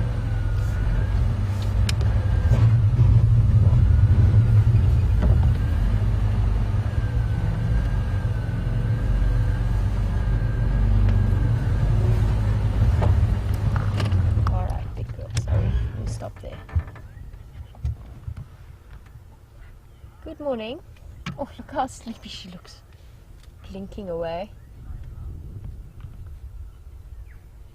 Oh my word, look at that belly. It's not a cub, it's another adult, the back that she's going to go lie down near.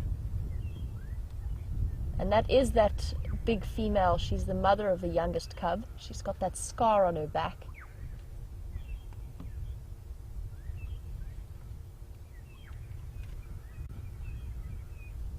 And there's the other little one, tucked away. It's not a cub.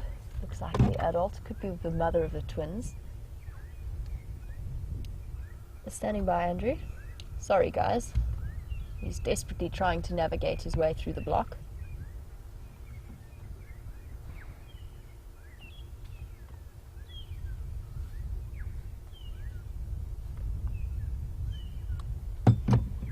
And they've settled down exactly on the opposite side of that bush. I think let us go all the way around and find a nice open spot somewhere at the back there that we can have a look at them from a nice comfortable distance. Oh, but it seems as though Scott has an awesome surprise for you. So from one spotted predator to another, let's go across and see what Scott has, and I'll catch up with you a little bit later.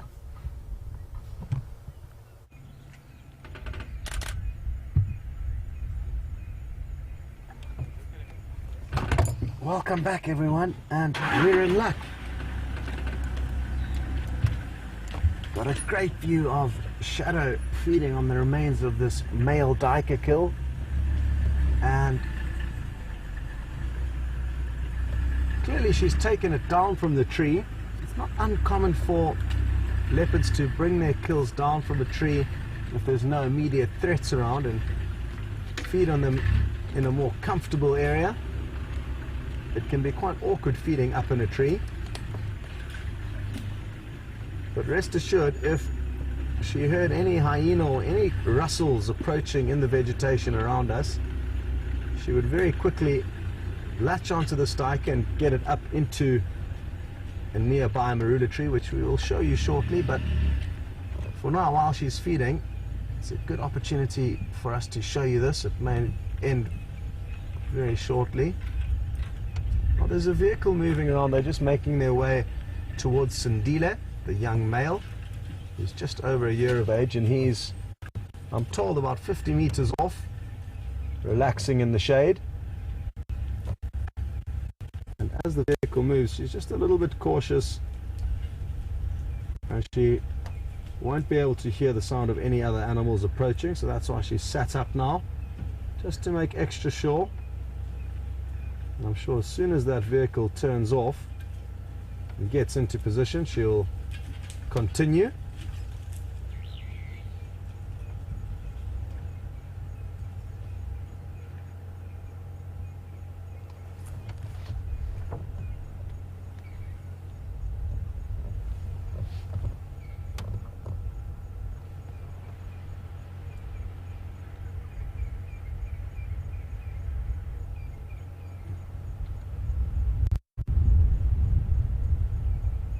Well, sadly, I'm not going to be able to chat with you now because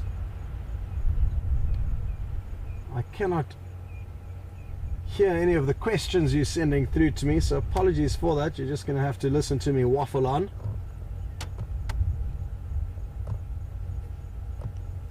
Oh, is she going to take it back up the tree? She may well. I think we're in luck. Everybody get ready to take some screenshots. Here she goes. Oh no, she's just hiding it under the bush. False alarm. This is also very typical behavior of leopards, to just stash their kills under bushes. And Andrew, if you don't mind zooming down to where her tail is, you can actually see a lot of fur from the duiker that they would have plucked off for easy feeding. So They've been obviously doing a lot of feeding in this area at the base of this large marula tree, which I'm guessing is the tree that she had hoisted the kill up into. A nice easy tree for her to hoist into. Shallow or very low fork, high enough to get her prey into a safe place away from hyena. I'm just going to give it a second to see what she does. She's directly behind the tree at the moment, but it looks like she may be moving back into our view. There we go. I think she may be sniffing around here looking for any little tidbits. She's also looking very intently. Watch closely here. I think she's chuffing, which is a way that leopards communicate. It's a small... There we go. She's calling the cub. Watch your...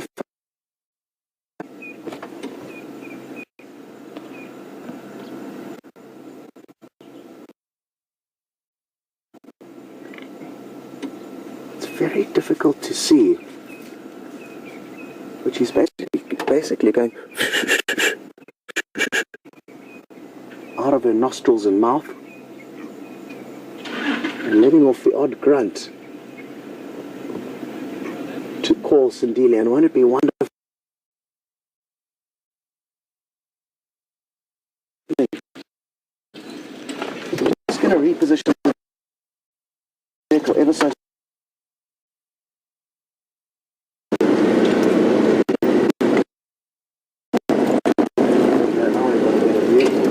Turning, so he listened to his mother's calls, and you can just see him between the other vehicle and his mother. And she obviously thinks he needs to have a little bit more breakfast. Although this is interesting behaviour. It looks like she may be snarling at him now. So this is a fairly typical love-hate relationship that we will see between Shadow and this youngster. She could well be pregnant now and was mating about 3 weeks ago. And as she gets closer to giving birth, she's going to become a lot less tolerant of him. Now she's snarling at him. We can't really see from this angle, but watch her ears. That's all. He's trying to give her... Oh.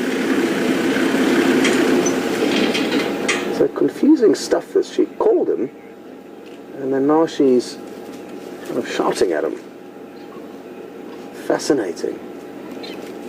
But it is, like I said, this love-hate relationship between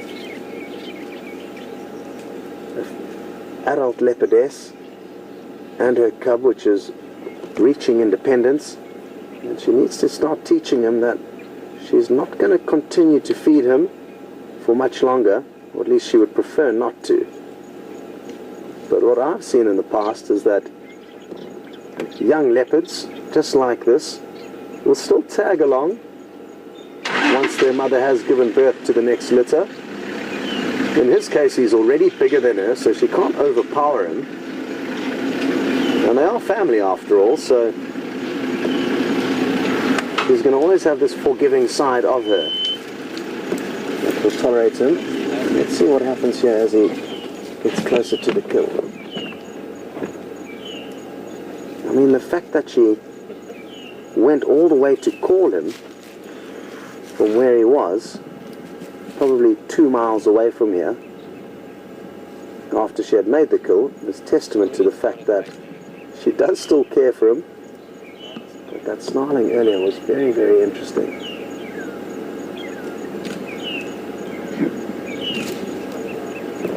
Looks like he's trying to latch onto this duiker in this thick undergrowth. You may well feed on it in there or pull it out for us. That could be the best, I guess.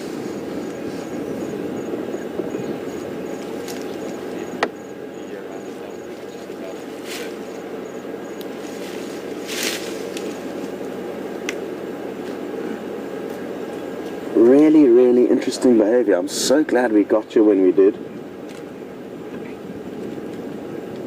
Anyway, as I was saying, it's not uncommon for young leopards who are technically supposed to be independent to tag along with their mother. And I hope this happens with Shadow and Sindile, because if she does give birth to the next litter, what could well happen, and what I have seen in the past, is that he will hang around with the new additions, the young cubs, almost acting like a babysitter through default.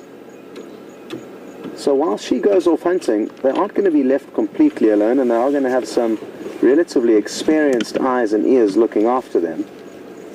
And what that means is every time she returns to her cubs, meaning the new additions, to take them to their next meal, he's going to get to tag along and enjoy the freebie. And I've seen that happening with a much older leopard than Sindile. He was about 2 years old when his mother gave birth, and even still, she tolerated him, and we actually had some sightings where we saw 5 leopards all together. The mother, the father, so in this case it would be Shadow and Tingana, the older brother, in this case Sindile, and the 2 new cubs, hopefully one male, one female. Then we get the best of both worlds.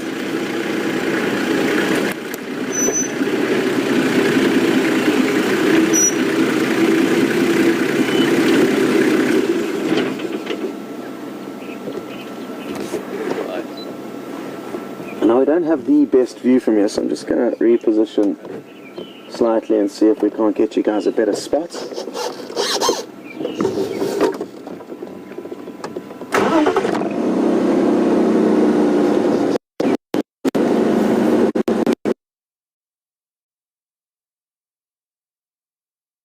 I don't think we're going to be able to see the youngster very well regardless of where we pass, but at least here we'll be able to have a better view of his mom.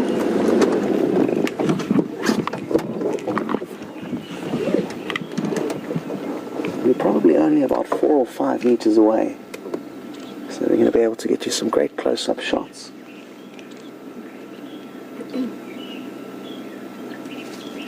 And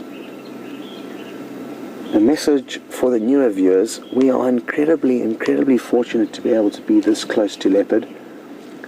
The lion that we saw earlier are far easier to habituate and get used to vehicles, and you'll find most reserves and parks throughout Africa will have good lion viewing where they tolerate the vehicles, whereas leopard are a very different animal.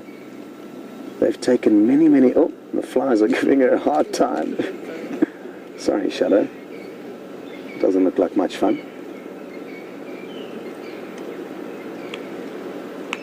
As I was saying, leopards are highly elusive animals, and it's taken many years of gentle coaxing from the guides in this area to reassure the leopard that we don't mean any harm and they can allow us insight into their lives. And this is one of the best places in Africa to view leopard, and to be this close to one is an absolute privilege that we must all not forget about, even the older viewers. It's easy to become complacent and forget how lucky we are. But look at this. Oh, I think she almost got that one. It looked to me like she... I think she opened her mouth too quickly to seal the deal, but it almost looked like she got it in her mouth. It'll be interesting to see. Maybe we can play a little slow motion clip for you to see how close she is getting to that fly. Because I could almost guarantee that it was in her mouth. Maybe it was an optical illusion though. See if I can snap off 1 or 2 pics of the fly hunt. Yeah, Doug, they both look around clear vision. Oh, here she goes again.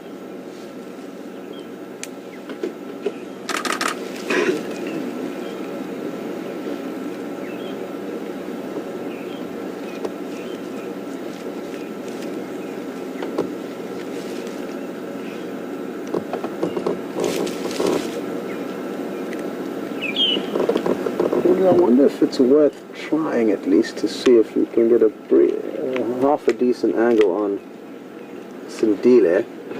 Seems like he's found a good portion of the carcass to chew on. Oh, not too bad. You can see him busy at work there, having his breakfast. Maybe his mother was hissing and snarling at him because he was late for breakfast this morning, who knows? But it's no different to a sighting we had a couple of weeks ago, actually the day before we saw her mating with Tingana. She came into an area where she left him in the morning, and she was calling insistently, but a softer contact call. Wow, wow, wow. And that didn't work. So she eventually resorted to a much louder rasping call, which leopards will use to communicate over bigger distances.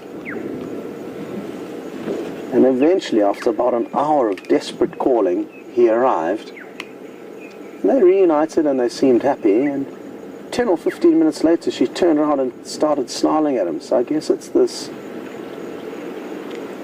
confusing time for a mother, especially considering she hasn't managed to raise cubs to this level of maturity, so she's never been through this hard breakup before.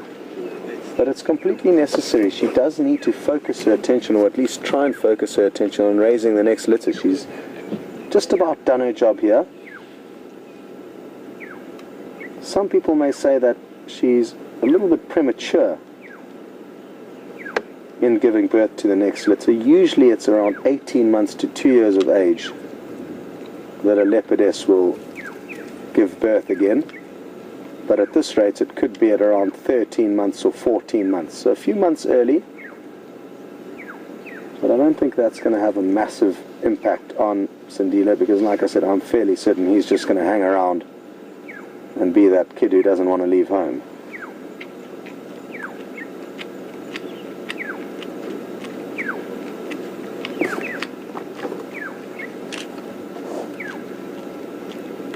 What I'm going to do is probably turn on my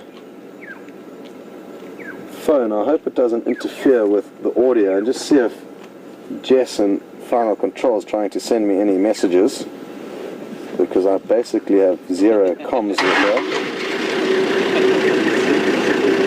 So we're going to start using WhatsApp technology, which I'm sure a lot of you are aware of.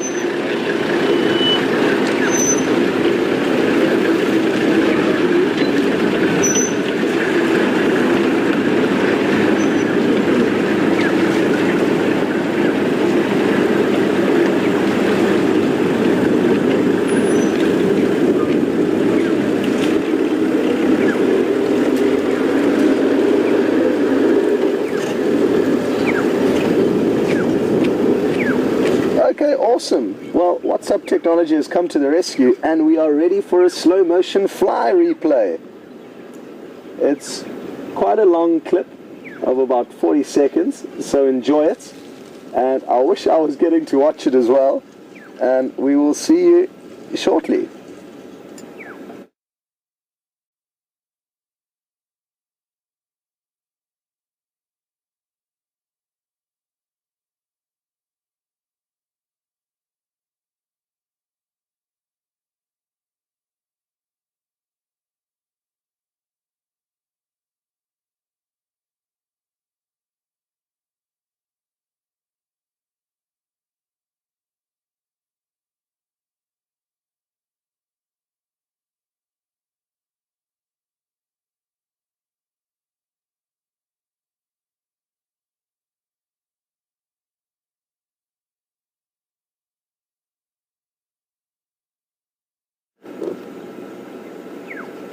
When do you think 40 seconds is up?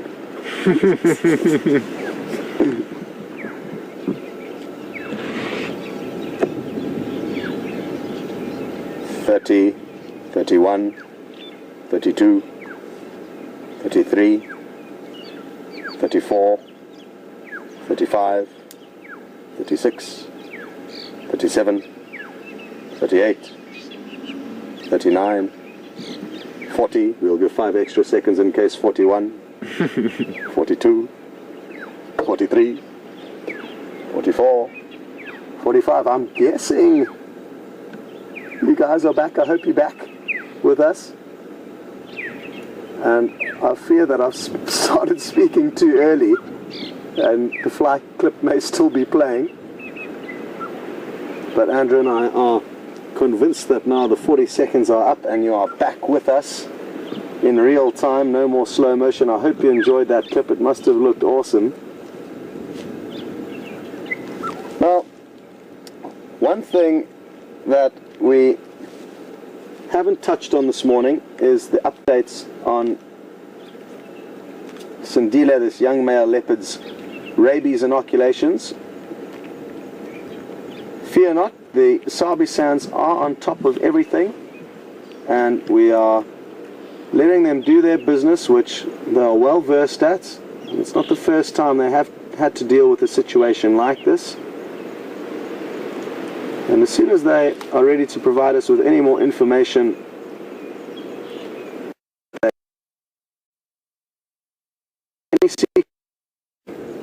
but we must remember that there are professional people going about their business, and the less we get involved and pester them, the better they'll be able to do their jobs. This young male leopard is being taken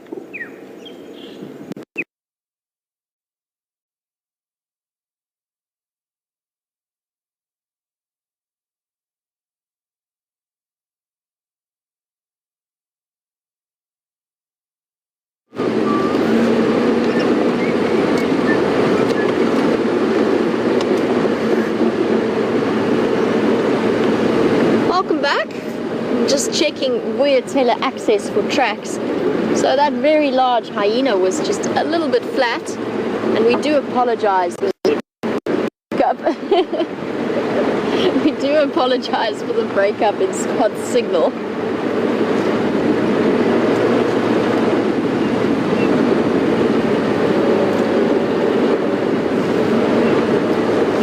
Now I've just bumped into Andrew, who tells me that those two lionesses are still lying up at the dam in a beautiful position. So we're on our way there for now, and we'll be back again with those hyenas for the sunset safari, hopefully to see them out and about a little bit more. I think they were so stuffed full of food that moving wasn't really an option.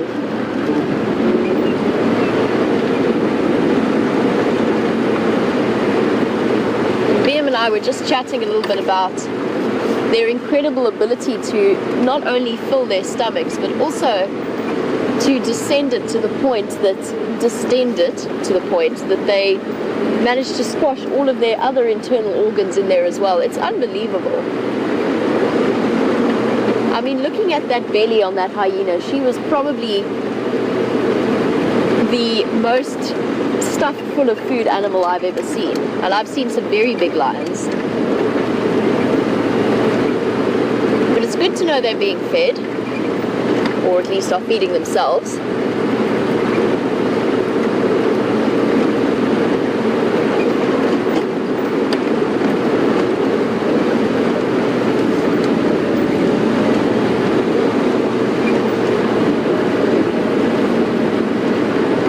And here are the winds picked up. I cannot believe we're in for another cold front. It's just got warm again.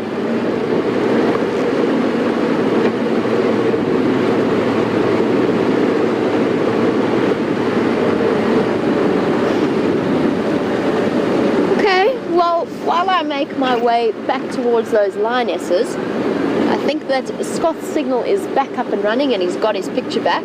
So let's head across to him, because he does have those wonderful leopards, and we will catch up with you a little bit later.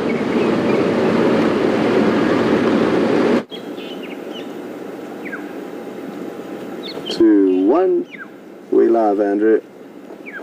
Bye. I was just saying goodbye to Nikki, who is now using cell phone technology to let me know when we're live or not. And sorry about the loss of signal a bit earlier, not sure what would have caused that. So I must just touch over, it was at a critical point in a little discussion I was having with you guys, and that is on the topic of young Sindile, who we can't see too well, he's still snacking on the duiker in the bush. and his inoculation process.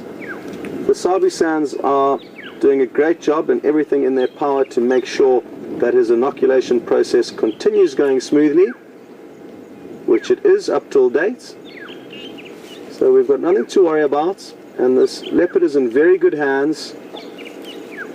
And the people that are dealing with the situation have done it many times before, and we all just need to take a few steps back. As much as we care for him and are concerned for him, so are they, and they are the professionals. And if we put ourselves in their situation, we would prefer to be left alone to do our business without a million people pestering and questions and information. They will provide us with information as soon as they are ready to. And like I say, let's just let them do their job. It's not their first rodeo, and they are doing a great job up till date and have done a great job in the past with many, many different scenarios that they've been faced with the wild animals out here. We must remember that they are all conservationists and love wildlife, and that is why they are working out here in the industry. But this leopard is in very, very good hands, and we're not keeping any secrets from you. We are just letting the professionals do their job, and as soon as they've got any relevant updates for us, they'll let us know, and we will in turn pass that information on to all of you. But for now, everything is going smoothly, so we can all take a deep breath and just be grateful that we do have a team of professionals who are experienced and know what they're doing, looking after this young male. Just to give you, the new viewers who may be joining for the first time, a little bit more insight into the matter, and just to touch on it briefly. Basically, there was a domestic dog which broke into the reserve from the surrounding villages, and it was infected with rabies, and this young male leopard, who you can see vaguely in the bushes now, caught it. So it is now going through an inoculation process to make sure that it does not get infected as well. Excuse me.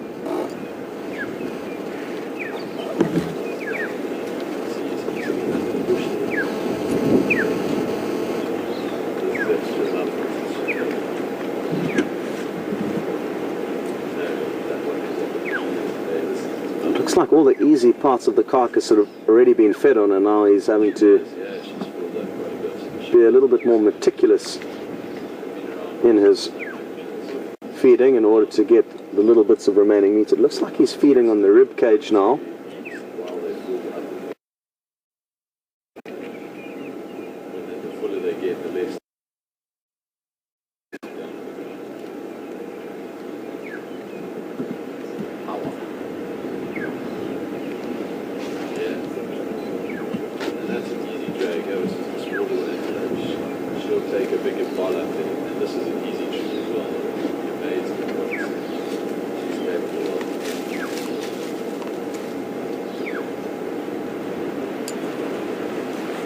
Forgetting to check my phone for communication from the final control. It's the first time that I'm using this, and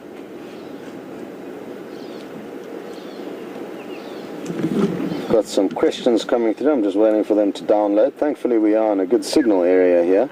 A lot of the areas out here you have to climb trees in order to simply make a phone call, but now thankfully we are elevated.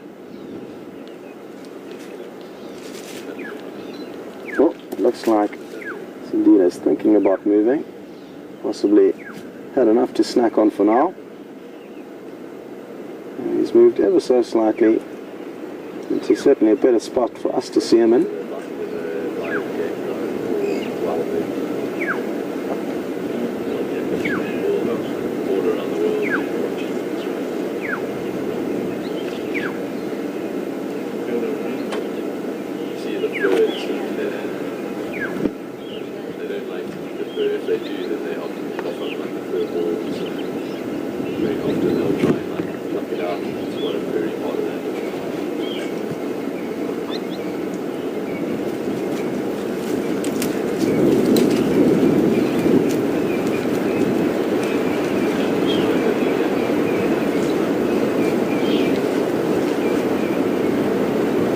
Where's he going to move off to now?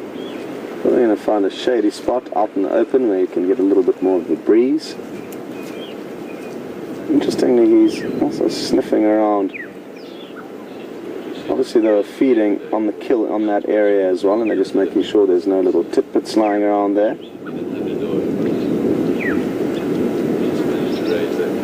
Now that the wind's picked up,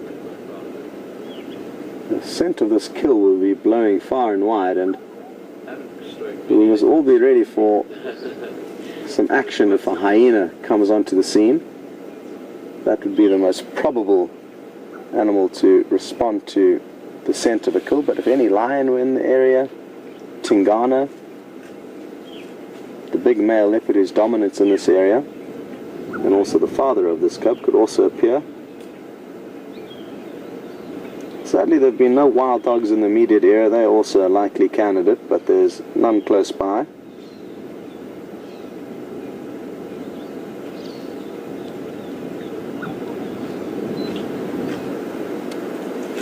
Now, we've got a question through from Romaine. It's an interesting one.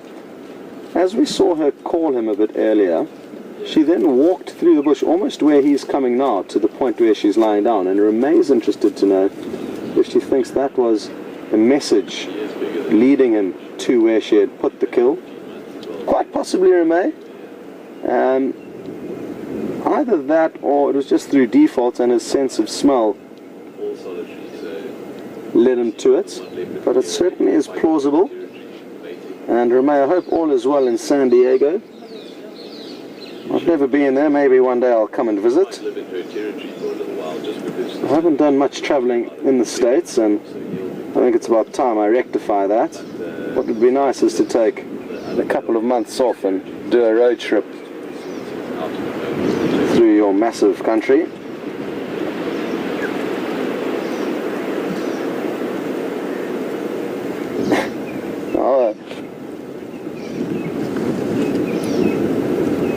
Another question through. This one's from Minneapolis, and Elizabeth would like to know, is it just her, or does it seem that Shadow has quite an irritable personality?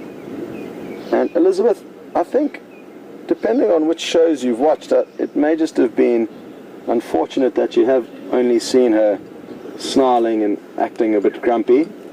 But I personally don't think she's irritable at all. She's very accommodating of us, not at all nervous of the vehicle. She has not ever snarled once at us.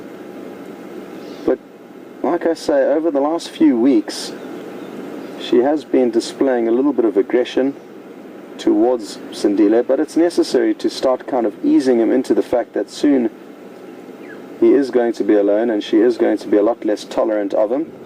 Rather that than all of a sudden, just one day, out of the blue, she turns on him without any warning. I think she's kind of slowly teaching him that even though she is his mother, there is going to come a point in time where he's going to have to man up and start looking after himself. So I think her behavior so far has been fairly normal. But I certainly do see where you're coming from, Elizabeth. She does appear to contradict herself somewhat.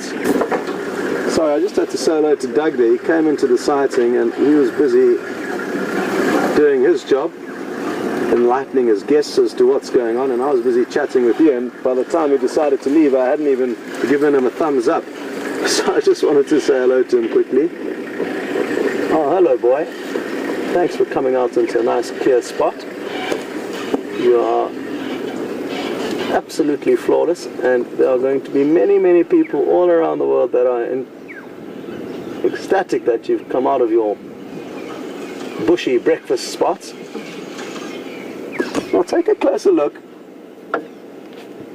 You can see a few tiny little spots above his whisker line, and he's got a perfect 3-3 spot pattern. On the left-hand side of his muzzle, two of the spots are almost joined, but I think we can call them individual spots. It depends on the individual though.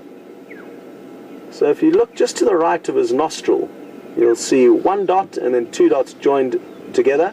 And then on the other side, he's just turned perfectly, you'll see three more individual spots.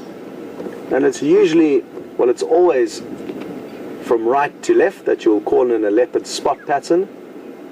And I think it's fair to say that he's got a, it's tricky. I guess this is going to have to be up for debate. Is it 3-2 or 3-3? Because even though on his left muzzle they are kind of two different spots that are joined, it's essentially one spot. But that is one way that you can identify a different leopard. Some leopards will have a very similar or same spot pattern, be it 2-2 or 3-3 or 4-4 or 4-3. I mean, there's countless variables. And then you can look elsewhere on the leopard for other identifying features like notches in their ears, anything like that. Now, another question's come through from New York. So a lot of Americans are sending through the questions. If any of you are on the other end of the planet, feel free to get your country onto the map. And Claire would like to know, how did Shadow end up with their name? Because usually the leopards have got African names. And I guess it all depends on which leopards you're used to and which areas you may have been to, Claire. But I've noticed quite a few leopards actually have English names. It all depends on the individual lodge and actually the person who gets to name the leopard. So usually how it works now, it depends on where you are. But here, the guide and tracker who find the leopard cub for the first time are the ones that get to name it.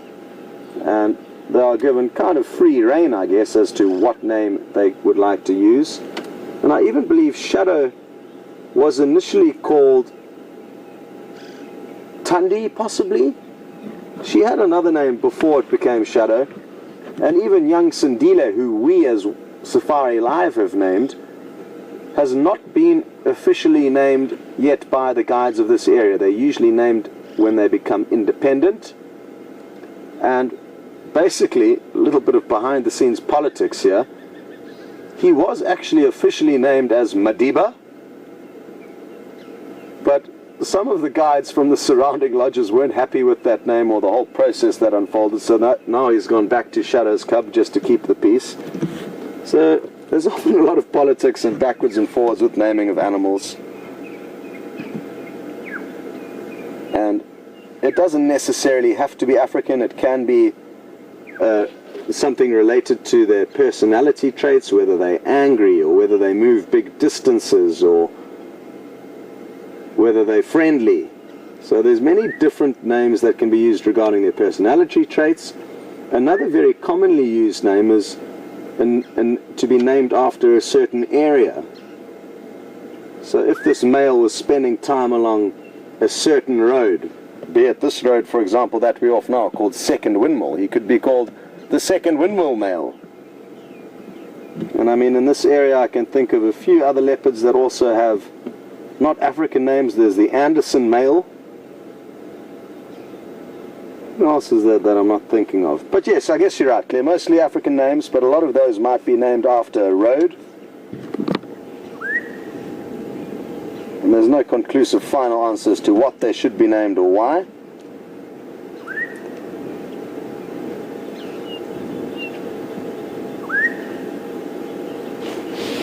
Another interesting question, and it's a good question that's come through from Tamara in Nebraska. And thanks for asking this, because I haven't touched on it.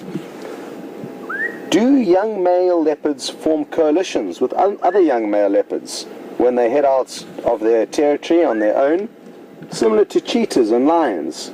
And no, Tamara, cheetahs are quite unique in that they do form coalitions, as they are also technically solitary animals. The females are always solitary. Leopards, though, are entirely solitary. The only time you will see leopards together is mother with young, or mother with father mating for 3 to 5 days, or mother with father having an easy meal that mom has made. So sadly he is going to be on his own. Well, not sadly, because that is what leopards do. But cheetah and lion are the only other cats that I know of that do form coalitions.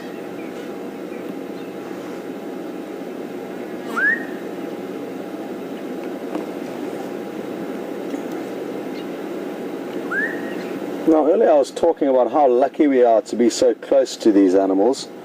And Monique in London, so thanks for putting the UK on the map in this sighting with questions. And she's only been watching for a few weeks. And she would like to know, do you have a minimum distance that you must maintain from the animals so as to not to disturb them? Is there any sort of law or regulation on that? And good point. In the Sabi Sands, it's up to the guide's discretion with how close you get to the animals. And I think that's the way it should be kept. There are so many variables within sightings and within individual animals that may allow you or disallow you to get close or have to remain far away, to leave a sighting when it's kind of getting dark, or whether you think it's okay to use a spotlight on a slightly young animal.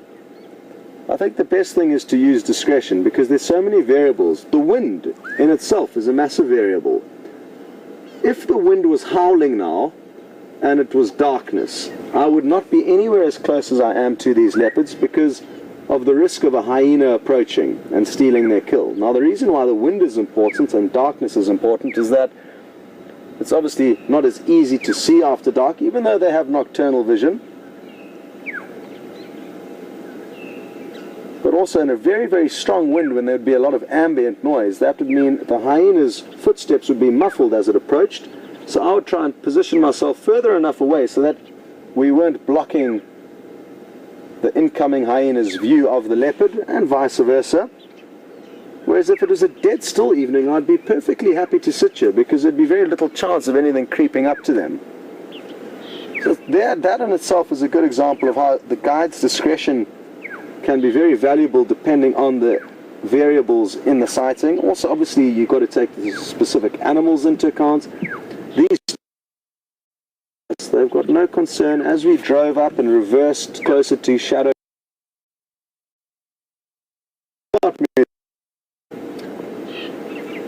however, it must be said at other camps and other lodges where you may go in Africa, they may have different rules. And I know at some camps where friends of mine have worked, there's, I think, a 25-meter limit to the animals. And obviously some people feel very strongly about that within those camps, and that's perfectly fine, but I don't think we're having any negative impact on these animals at the distance that we're at, and we are much closer than that. And at the end of the day, what we need to remember, Monique, is that in order for us to look after these animals, and in order for this area to be protected, it needs to gain revenue. And to gain revenue, we need to show people a good time when they are here. Now, obviously, we don't want it to do this at the expense of the animals, but there will be the ever so slight intrusion of us on their space, not intentionally, but simply to show people a good time. And by showing people a good time, more people keep coming to the Sabi Sands, and we'll continue to protect this area and the animals within it for many, many years to come. So if by chance sometimes we may chase an impala away that they're trying to catch, or we may quite equally aid the leopard through default in helping catch an impala, it's never intentional, and that small impact that we do have is for the greater good of this area and the animals that live within it.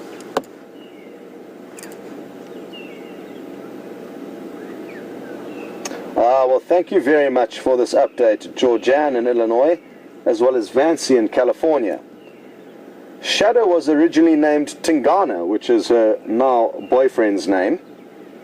And Tundi, another leopard, which we don't get to see, which was Shadow's sister, I believe, was called Saseka. So the names change, and there's a bit of politics between the different guides and camps. And that's why these names do change. Also, even if it's not politics, sometimes I know with prides of lion, the Matimba male lions are called the Clarendon male lions on a certain property. And I personally think it would make more sense if everyone just agreed on any name. And for me personally, I don't think it makes a huge difference. I mean, obviously we wouldn't want to call this leopard Krusty the Clown, but I mean, any general name to differentiate one leopard from another is enough for me. And that way we can keep track of these individuals, and the people that get to view them can also know that this is their name and everyone would use it, but that would be in a perfect world. Well, I think Monique in London has got the UK audience more involved with the questions now, because we've got another one from Diana in Lancashire. Do leopards and other animals suffer from morning sickness if they are pregnant? Not that I've ever seen. So I'm certainly not aware of that, and I've only ever noticed all of the animals that are pregnant, both carnivore and herbivore, to carry on with business as normal. But a lot does go on out here without us seeing them, and I haven't spent huge amounts of times with pregnant animals, so maybe we've missed some signs of the morning sickness. And if any of you know of any interesting stories of wild animals showing morning sickness, please feel free to send us through those examples.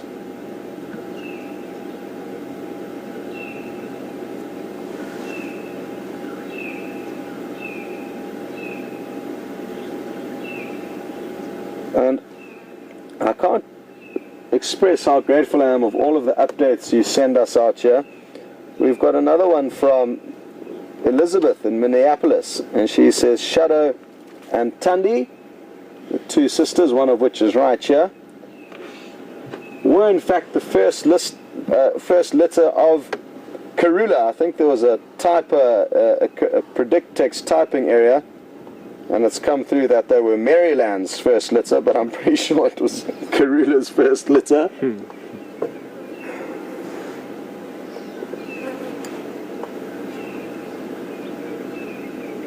Aren't we lucky that we got you just when we did? It was as things heated up, a little bit of movement, Shadow was feeding, and she did that really interesting call.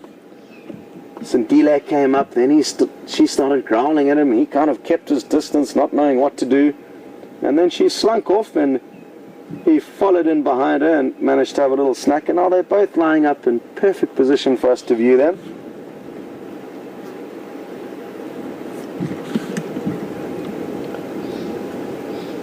And the questions are now spreading further west across the globe, from America to the UK and now to Amsterdam. And Petra would like to say, are there any updates on Kunyuma?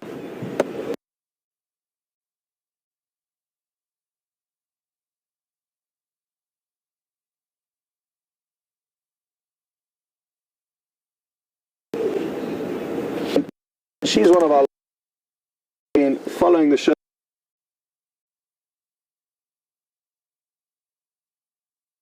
basically since it started up again in November last year. So seen on in coral recently, so to the kind of south and west of us. He may well have slunk back onto Djuma without us seeing him, but sadly there's a lot, like we've said, that goes on that we don't know about, and I'm sure it won't be long before we bump into him again.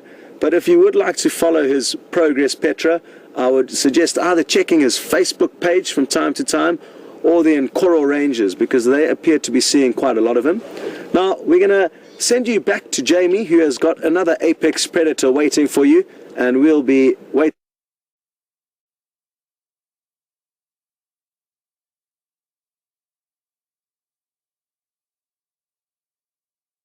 here for you when you get back.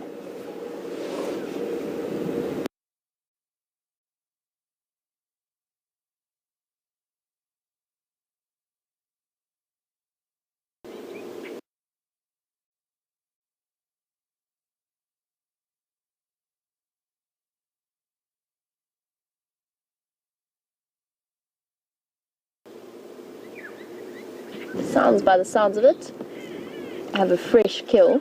I really thought that by yesterday they would be done with that kill and they'd be moving on, but obviously they've decided that it's too good a feeding opportunity to pass up.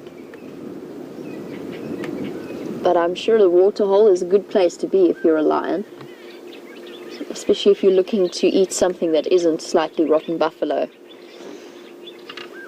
Unfortunately for them, the position that they're at the dam is completely upwind of it. So, no wait, hold on, downwind of it, sorry. Either way, their smell is going to be blowing straight towards any animals that come to drink. which is something that VM and I have just experienced as we switched positions. You can smell them quite strongly. It's not terrible, it's not like that buffalo from last night, but you can definitely smell lion and rotting meat.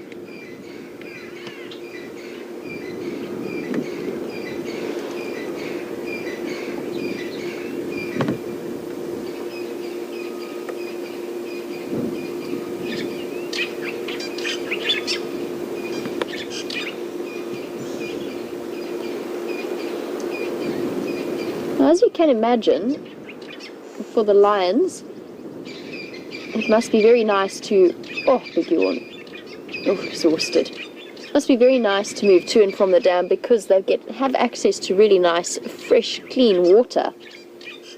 Now, Gary, you were wondering how it is that lions can get by with so little water, and they definitely can.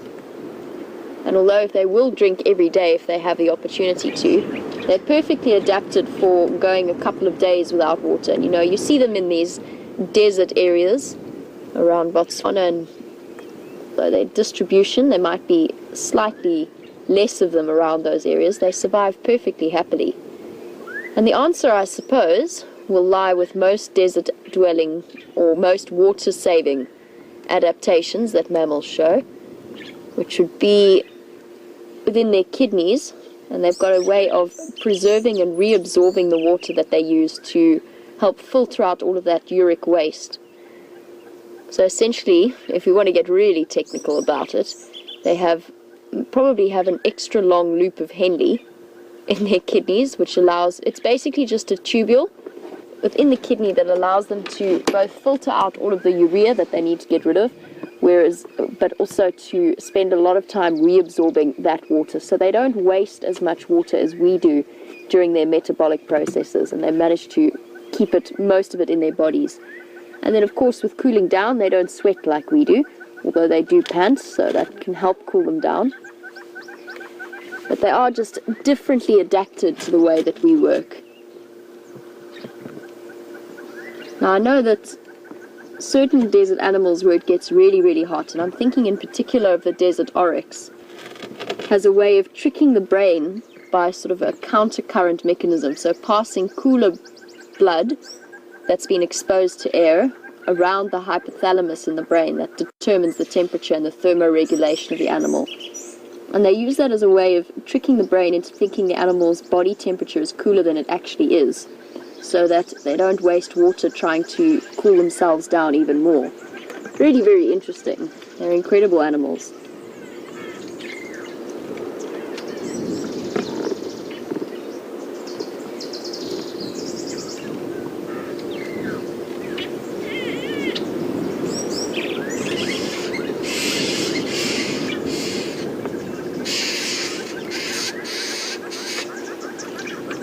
We've got this perfect view of these beautiful lionesses, and they really are very attractive girls.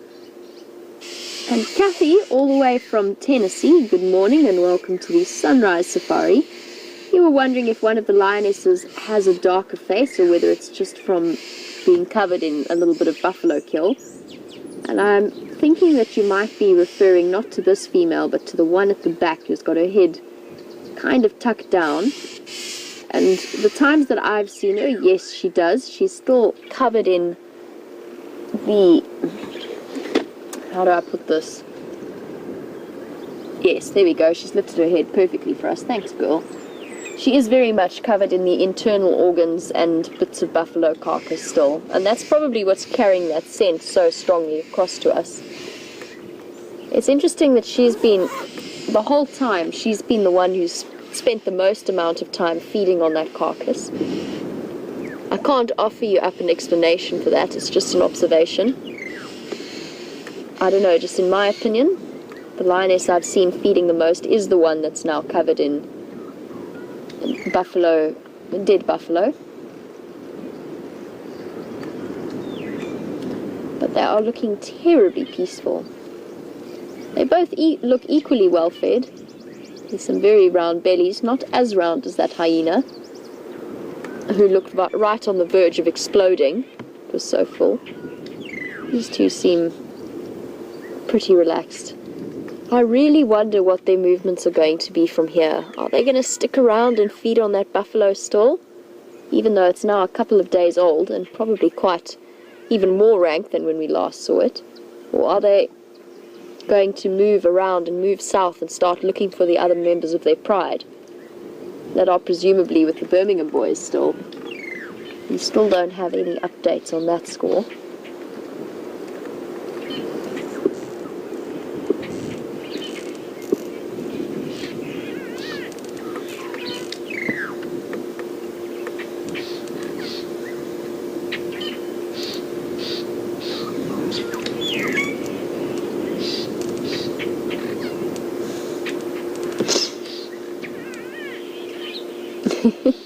Now, the wind just blew a little gust of the scent towards us, and I was thrown right back to our experiences of last night, sitting next to the buffalo kill.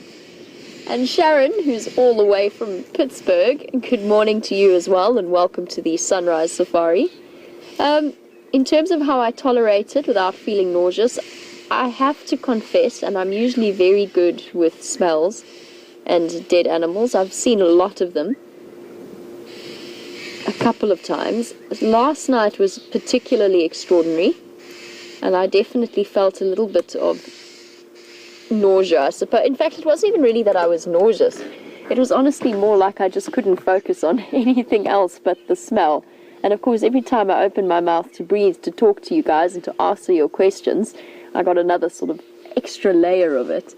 And I think that carrying Vicks VapoRub, as you suggested, is probably a very good idea. Pop some up my nose and see if that helps at all. Andrew was tucked with his buff up above his nose, breathing through there, and he said even then he was still feeling the effects slightly. We were both a little bit green towards the end, and at that point when I said we were going to go and look at the other lioness who was lying down, it was honestly because I couldn't sit with them anymore. I just couldn't sit with that buffalo. I don't know what it was. I'm usually very good. I've seen lots of carcasses. I've dissected old carcasses before. There's something about that buffalo that was a special new level of stinky.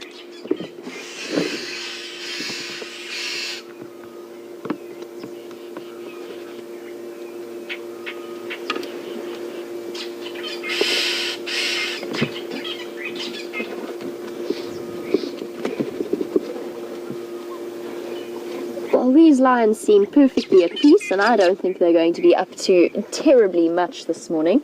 I think we'll find them once again at the start of the sunset safari, somewhere in this drainage line probably, if they're not still here. The sun does tend to move, and then their shade disappears here, and they duck down. If they follow the same pattern, they duck down into this drainage line. It has been a morning filled with rather full bellies, or looked like rather full bellies, to the point of exploding. And I apologize for our late start and delay, but we will be back up and running on the sunset safari this afternoon. Big thank you to Wium for all of his hard work, and I'm going to say goodbye to all of you guys and catch up with you this afternoon. We're going to head across to Scott for the last few moments of our sunrise safari. Cheers for now.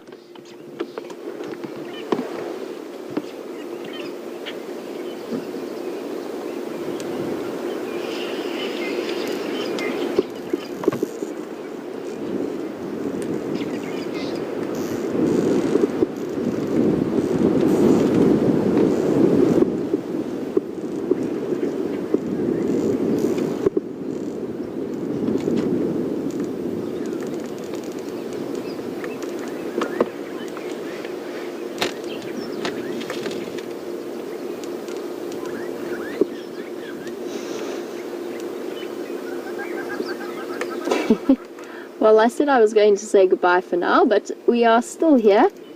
It seems as though Scott's signal issues have been following him all morning. Poor guy. So we're going to finish up our last few moments, possibly with me, possibly we might have a last glimpse of Shadow and Sindile. Oh, there we go. He is right back up, so let's end the show with those.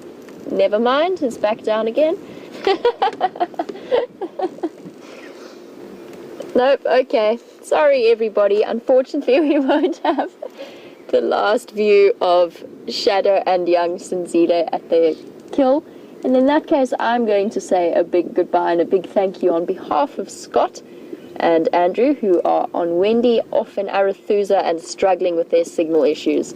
So goodbye from all of us at WildEarth, and a big thank you to all of you as well as the FC team and Eugene, and we will catch up with you for the Sunset Safari.